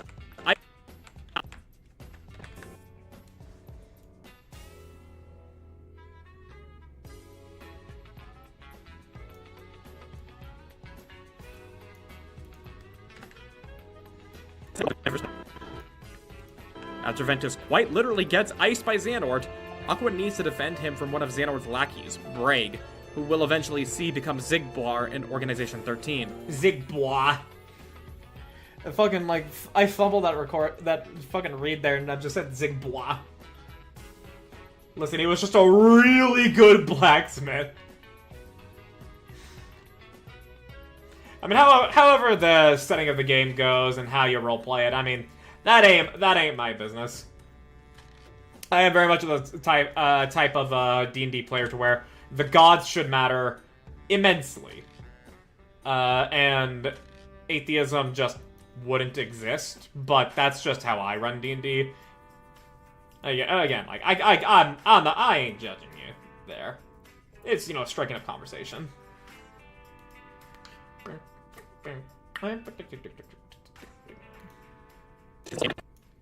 Aqua needs to defend him from one of... To be fair, we're level 7 characters in the middle of a Celestial and Infernal War after agreeing to help them because our main goal is to cross the Infernal territory to capture a hag we've been after for so many sessions. Wait, you're level 7? And your weapon is doing an average of 27 before adding strength, or very likely dexterity, considering how people want to play with scythes.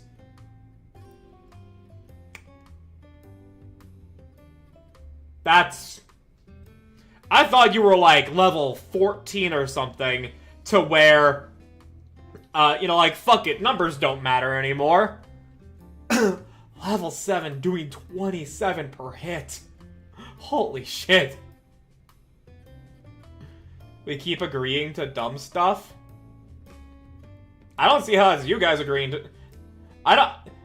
That's crazy damage for level 7. Yeah, no, that's why I was like, oh yeah, you're playing high level D&D. That's high stuff. But yeah, agreeing to dumb stuff? That doesn't seem like you guys agreeing to dumb stuff. That just sounds like your DM wants you... That just sounds like the agreement you have with your DM is that this is just a super fucking high power game for however low of a level it is. So, yeah, I can only imagine. Because I played a Gestalt game. We were barely doing that much in 20th level one-shot I was in once. The rest of the party are technically working for death too, and my character's just using them to get close to death. Yo, this is a crazy sounding campaign you've got, Cobalt. Like, goddamn.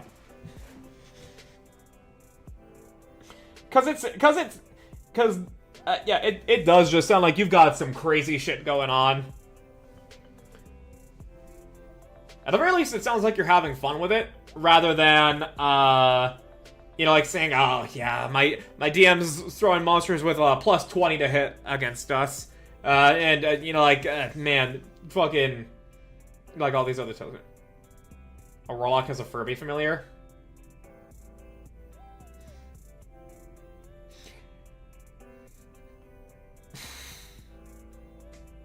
I think my silence is plenty of a reaction there.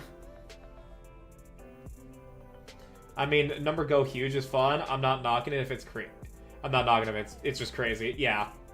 I mean, I played a fucking Gestalt game to where, and the way that, and this was a game run by Rex, and the way that he did it is basically we just have two classes at the same time, add their HP together, but you only count your con modifier once per level. And I was a Paladin Cleric, and he gave me a +2 magic weapon that let me use its own charges for my smites. So I was just, like, smiting every single goddamn fucking turn I hit. So I was doing big boy damage at level 5. But also at the same time, those encounters were like... We were on the verge of death every single encounter. They gave the Furby a gun.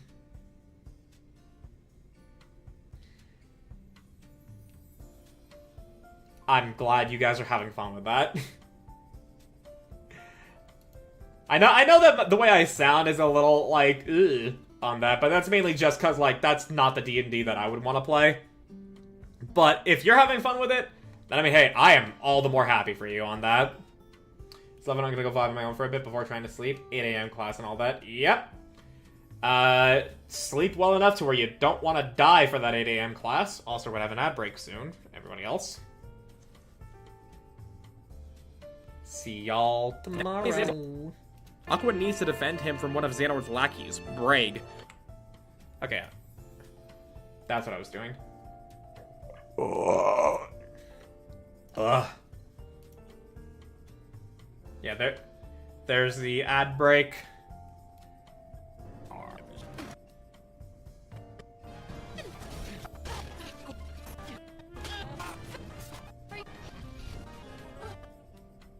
Okay, well, this is just immediately better here.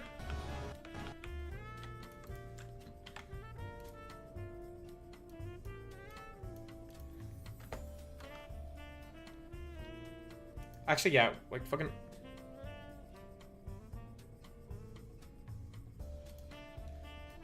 Do I also just have Ven getting iced? I do, okay. 1 second.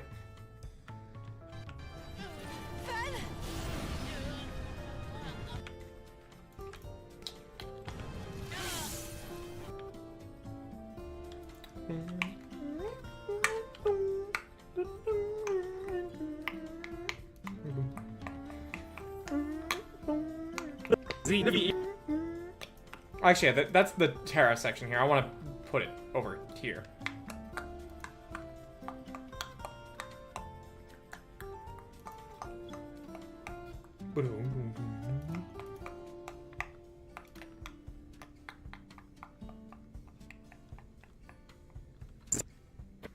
Yeah, because we're now looking at the whole project.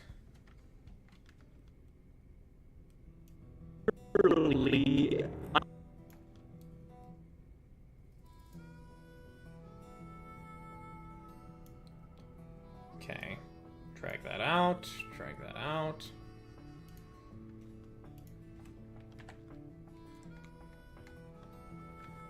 Ice Ventus in the most brutal way I have seen in this entire franchise.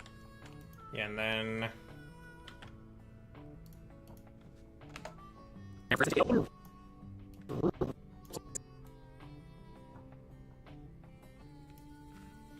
In the most brutal way I have seen in this entire franchise. We then get into our party is specifically Centaur, Warlock, Bard. Okay. Asimar, formerly Elf, Wizard, Artificer, and me, a homebrewed race, Bard, Ranger. Huh. Okay. And I fucking remember when I just, like, remade every single goddamn race and then some for one of my previous D&D games. Let me tell you, it's fun in the moment to just be like, yeah, I'm gonna completely reinvent 5e. And then afterwards, I'm just like, oh no. Oh no, I don't... oh no, I don't wanna... I don't wanna look at my own docs anymore. opening the door to the true Kingdom Hearts. The homebrew race is the Anadi from Pathfinder, made to be a 5e race. Anadi. Anadi Pathfinder. Oh! Spider people. Ugh. Give me the creeps. Actually, hang on. There was actually one that looked alright.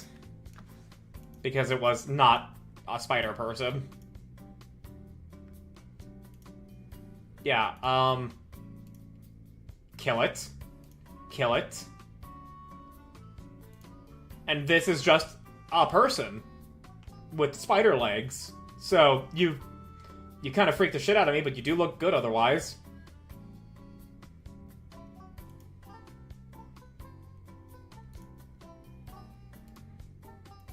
Yeah, I just have a terminal fucking hatred of spiders.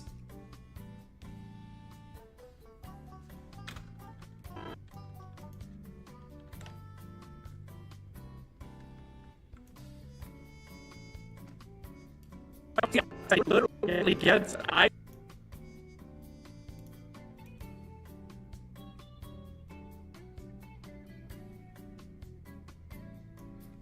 Like, there's a medium-sized peacock spider, and they can shape it to humanoid elf as a racial, like they can in Pathfinder.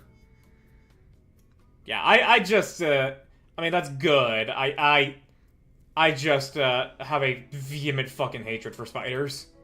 The only good spider is a dead spider. Not to say that your character is bad, it's just, that was my initial aversion when I saw that race there.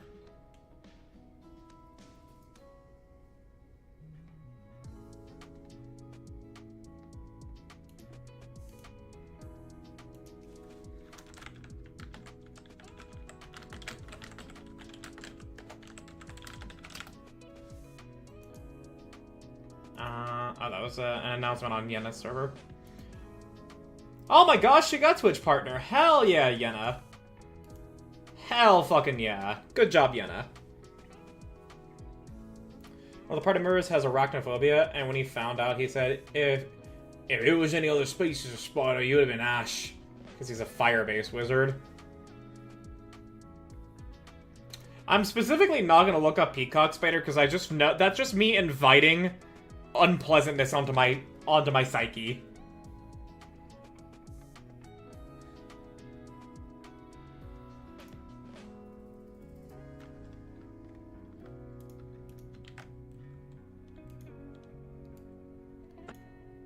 And then boop.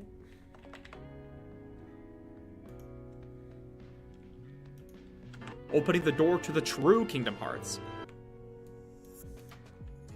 And we slow this down just a teensy-weensy little bit. A little bit more of a teensy-weensy little bit. There we go. As someone who doesn't hate spiders, it's weirdly cute.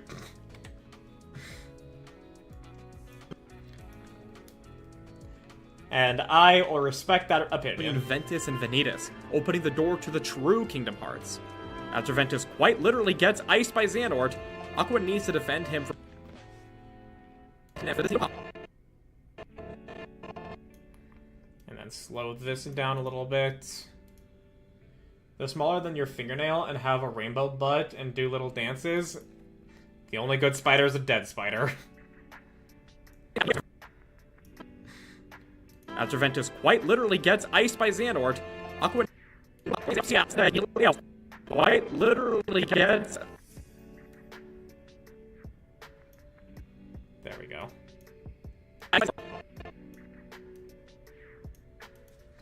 They look like they are lifting their fists into the air and saying, "Woohoo!" Oh, hang on, we have the rappy woohoo.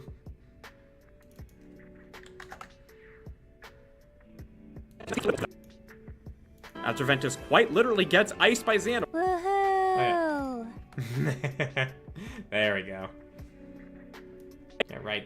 I was accounting for the speed change here. Literally gets iced by Xehanort, Aqua needs to defend him from one of Xehanort's...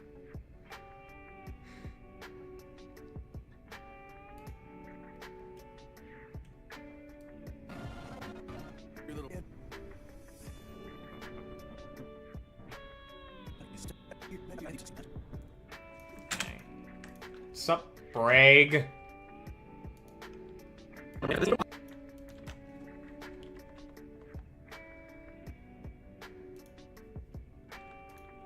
Aqua needs to defend him from one of Xehanort's lackeys, Brag, who will eventually see become Zigbar and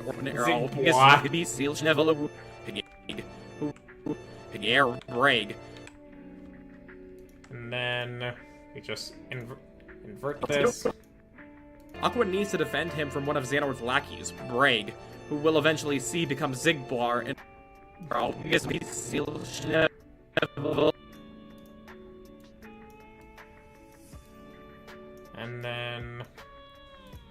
eventually see become Zigbar in Organization 13.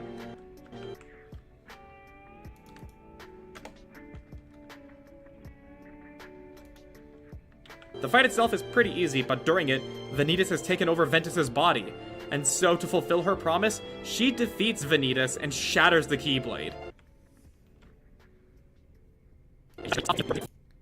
Okay.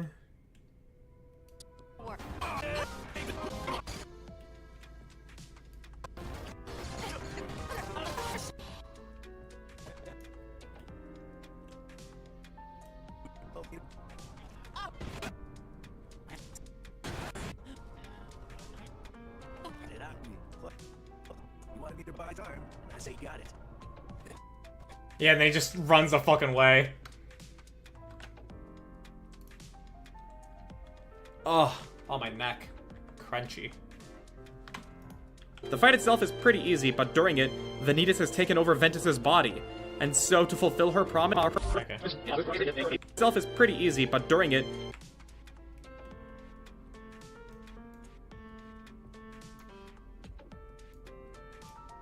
the fight itself is pretty easy, but during it, Vanitas has taken over it. And then... Man, I'm so close to finishing this fucking video.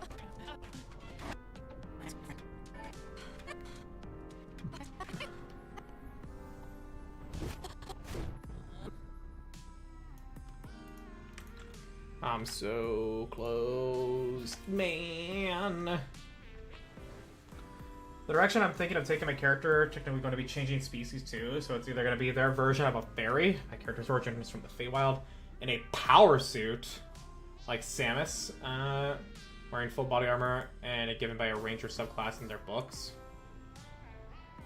Oh, wow. They have like a fucking power suit for... Oh, okay, that's a cool subclass thing there. That's cool. Like I said, I don't know anything about the Neon Odyssey thing that they have, so I can't comment. I'm just like, oh, yeah, that's a neat idea that you got going on. That's the best I can offer, unfortunately. Vanitas has taken over Ventus's body, and so to fulfill her promise, she defeats Vanitas.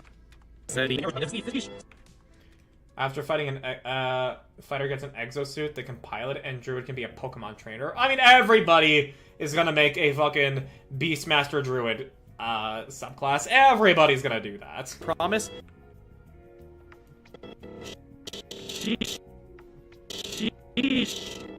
Sheesh. No. I don't want to press 2. And then do.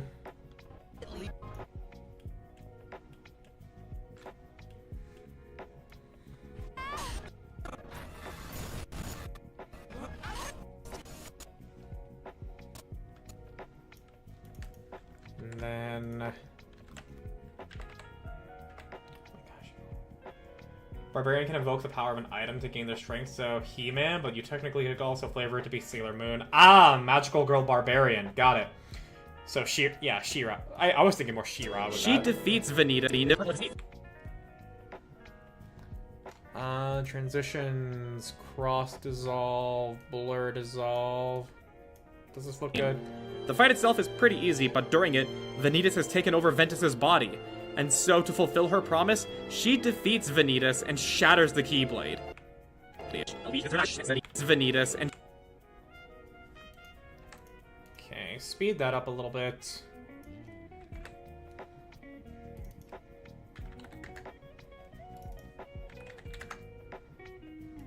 $133.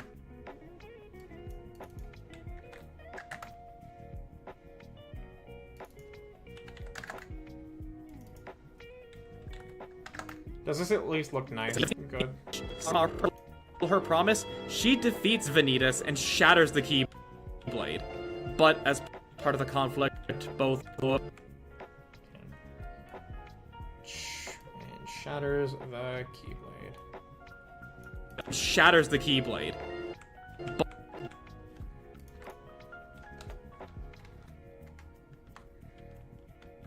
But as part of the conflict, both within and without Ventus, his heart is left sleeping, wounded from the conflict.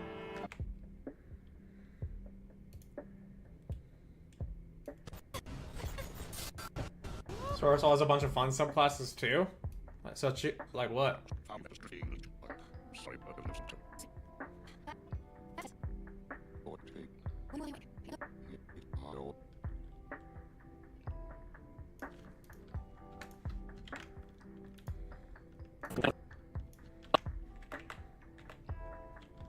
But as part of the conflict, both within and without Ventus, his heart is left sleeping, wounded from the conflict.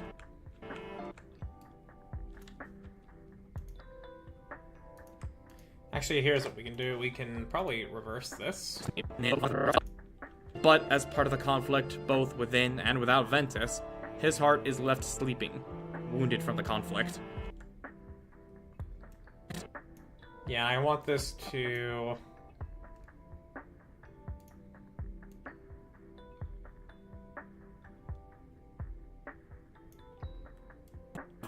But as part of the conflict, both within and without Ventus, his heart is left sleeping, wounded from the conflict. So it's just one that lets you blow stuff up with your mind, time travel, super reading minds, and we are Venom. Okay, at least I can infer the symbiote bit at least. But as part of the conflict, both within and without Ventus, his heart is left sleeping, wounded from the conflict. And then, wounded from conflict.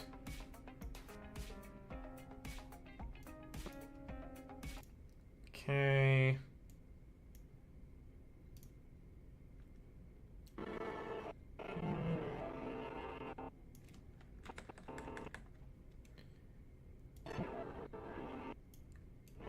Alright, is this good? But as part of the conflict, both within and without Ventus, his heart is left sleeping, wounded from the conflict.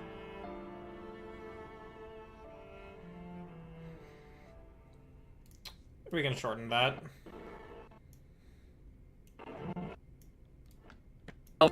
But as part of the conflict, both within and without Ventus, his heart is left sleeping, wounded from the conflict. Alright, and there is just one... There is just two things I need to do to finish off the Aqua segment, and it's the fucking... I didn't expect Aqua to be that fun, seeing as though that I'm Mr. Strength build, only plays warriors and paladins.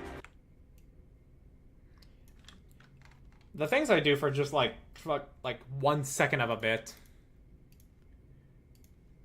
Actually, am I on display capture? Yeah, friggin'. Those are fun too. Subclasses are basically recoding the world to fit your vision. Malware, Tron, Final Fantasy Mage. Well, there's multiple different mages in Final Fantasy. Oh. And thank you for following, Hungry Kobold. I would ask if you're enjoying the stream, but clearly I must be doing something right if you decided to follow. Yeah, I just need to log into Final Fantasy real quick and grab a screenshot of my character as a paladin and as a warrior.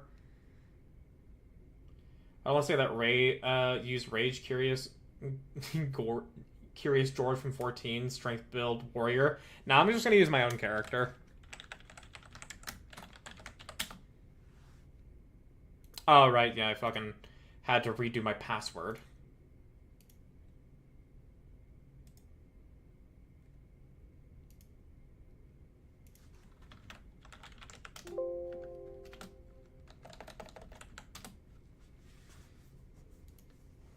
Think just the most video game explosions and all that just video game wizard vibe. Oh, okay, just, you know, like, I am...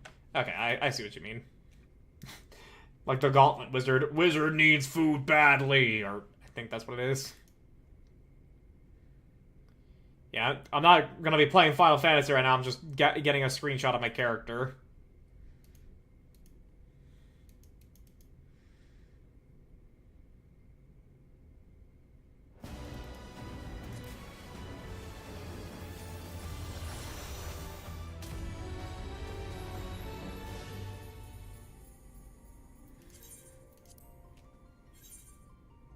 All this just for like a 2-second bit in my Kingdom Hearts video.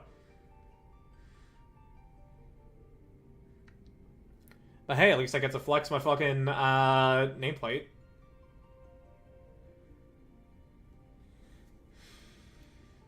Oh, and I am now getting just a little bit hungry. Just a little bit. Just a little bit.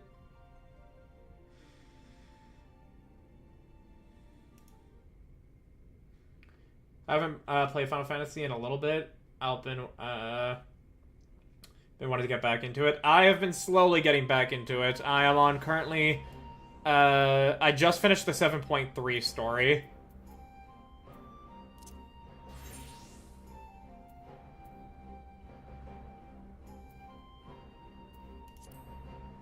Let's see here.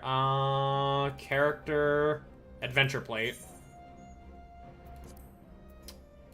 Okay, wait, what about portraits? Social... Where the fuck? I don't know what story, I just play for fun. I mean, while there is plenty to enjoy about Final Fantasy XIV that's not just the story, it is a game that you're very likely... That, like, I would say just, like, unless you're gonna be in there for the story... And maybe there's a better choice for you. There we go, portraits.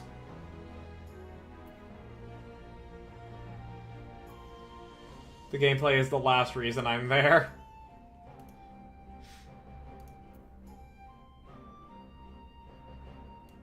Yeah, Nara was not a fan of the gameplay. I like the gameplay, but it's not, like, the primary reason for me there. It's the secondary, though. Let's see here. Images. My warrior. And then Paladin. So mainly playing with friends at the time. I mean, that's valid. Still though, like, when it comes to 14... it really is a game to where I feel as though that, like, there's a lot of better options for you if you're not gonna partake of its story.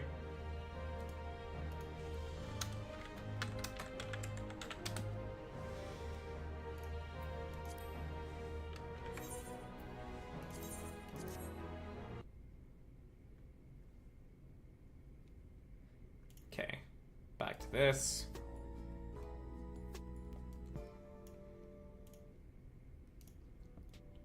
Images.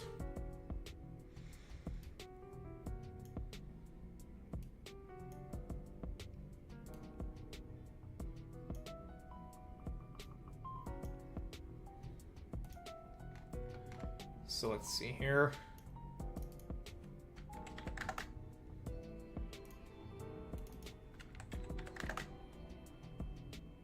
Damn, alright. Fucking...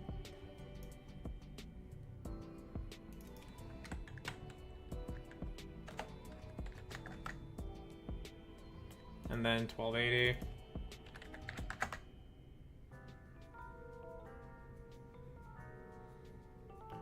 And then both of these shrink down to 0.9, so that way we can get a little of a thing. And then favorites, outer stroke. Don't remove from favorites.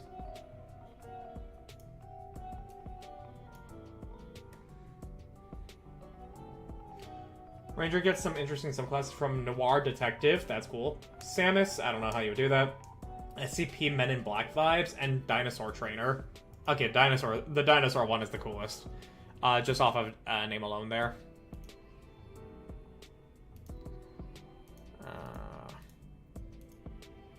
Gaussian. Make that red. And then Paladin. Gaussian, make that big. Make that a nightly blue.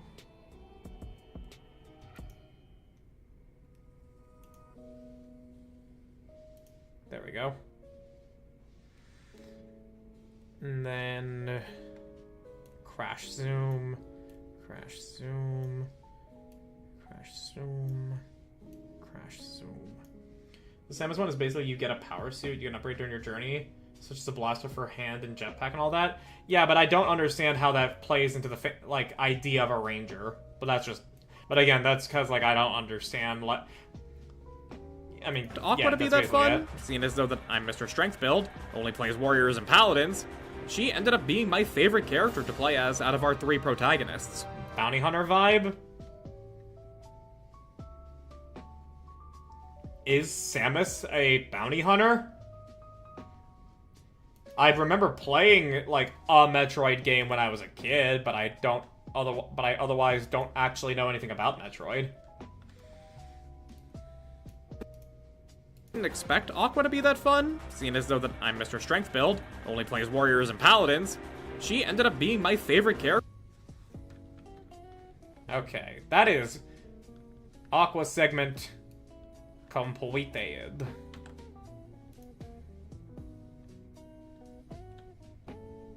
Space bounty hunter? Okay. And then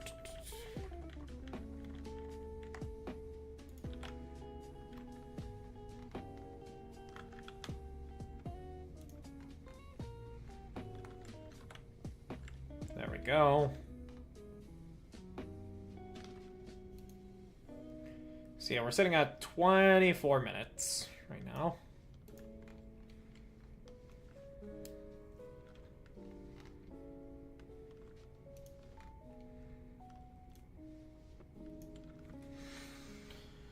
Okay.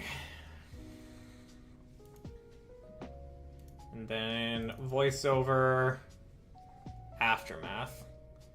2 minutes flat. And in 10 seconds flat, you'll be back with a drink. Woo! Break out the Bacardi.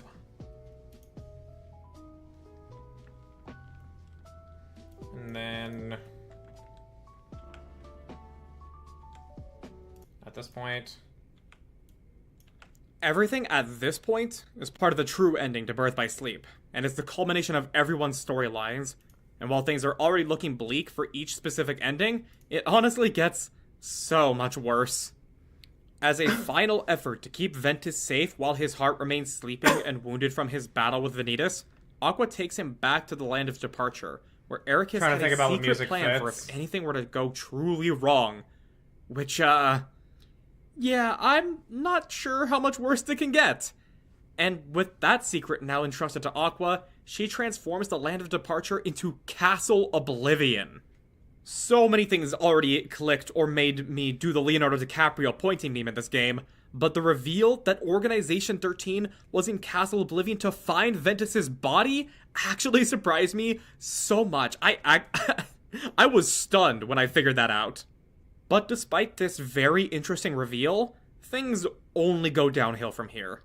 Aqua discovers that Terra's body has been taken over by Xehanort, and even if we defeat his boss, it still gets worse.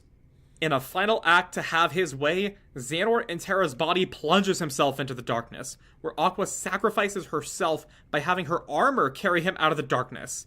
But she sadly will then be trapped in the darkness for 10 whole years.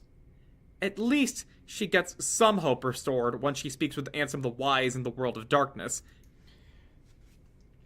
I'm not thinking of any track off the top of my head right now that fits that, but also at the same time, let's just line up the last of the stuff I have to work with to see how much I want to do for the rest of tonight, or if I feel like I'm done. There's a lot of fun to it, and I'm only giving small glimpses because there's going to be a lot when the full thing comes out. I mean, I'm looking forward to it on for your sake. I'm glad you're looking forward to it, and that you're gonna have a lot of fun combining mechs. And I find it funny. There's 42 races, 40 fucking 2. Holy shit, dude.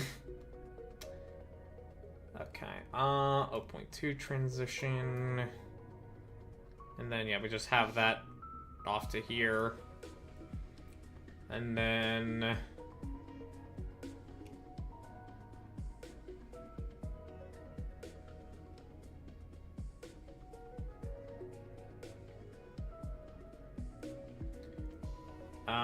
Fragmentary passage.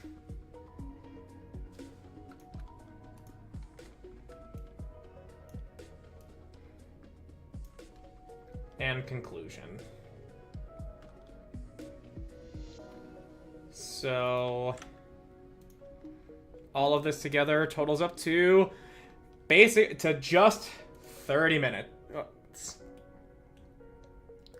So I have 6 total minutes to fill out, and the last 2 can be just B-roll. Play a worm race, and another looks like a species from Thundercats, and another straight looks like Frieza's race, because white and purple. Damn, alright.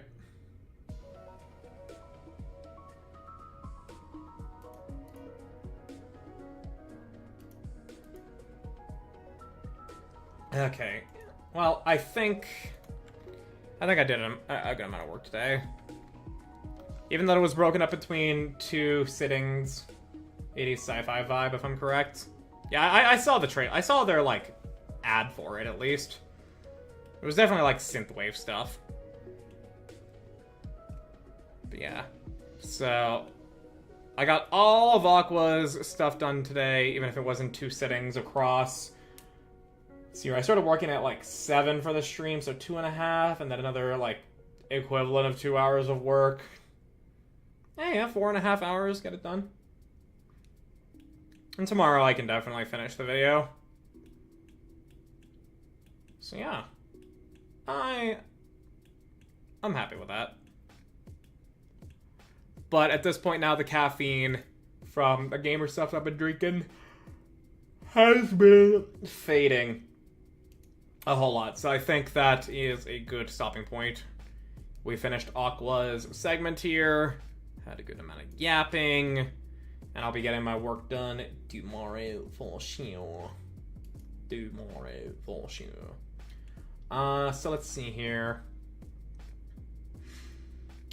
Yeah. And tomorrow we are going to be doing Rogue Trader with Argent. Rarely drink energy drinks. I don't do coffee either.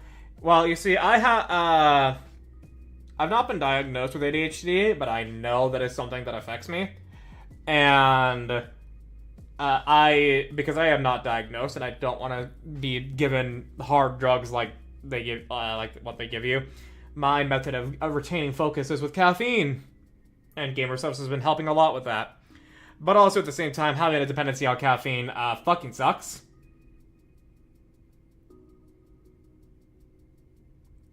It really fucking sucks.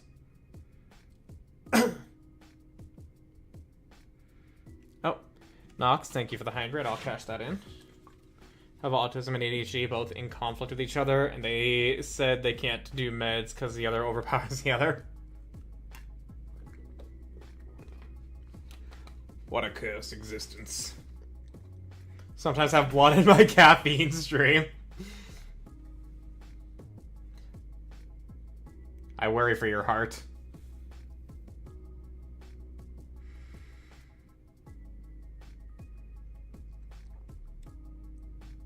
I very much worry for your heart.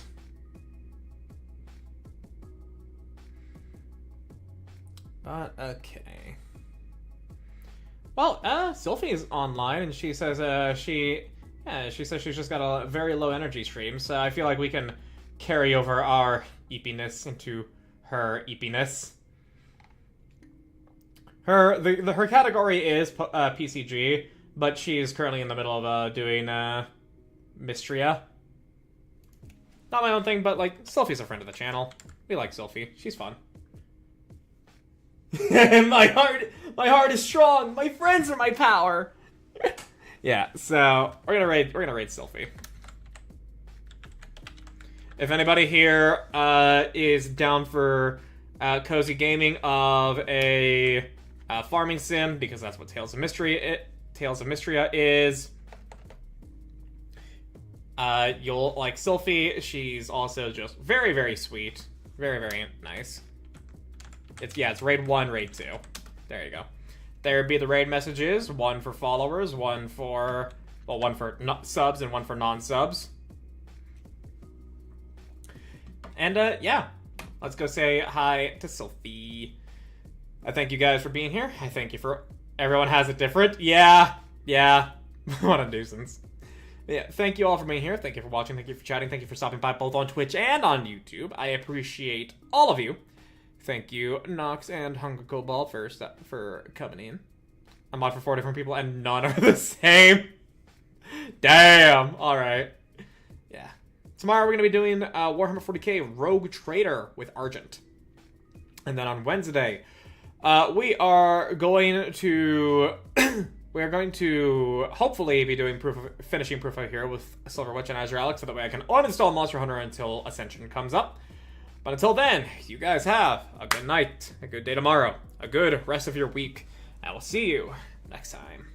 Take care, everybody. Bye-bye. Everybody. Bye-bye. Can't spell her name.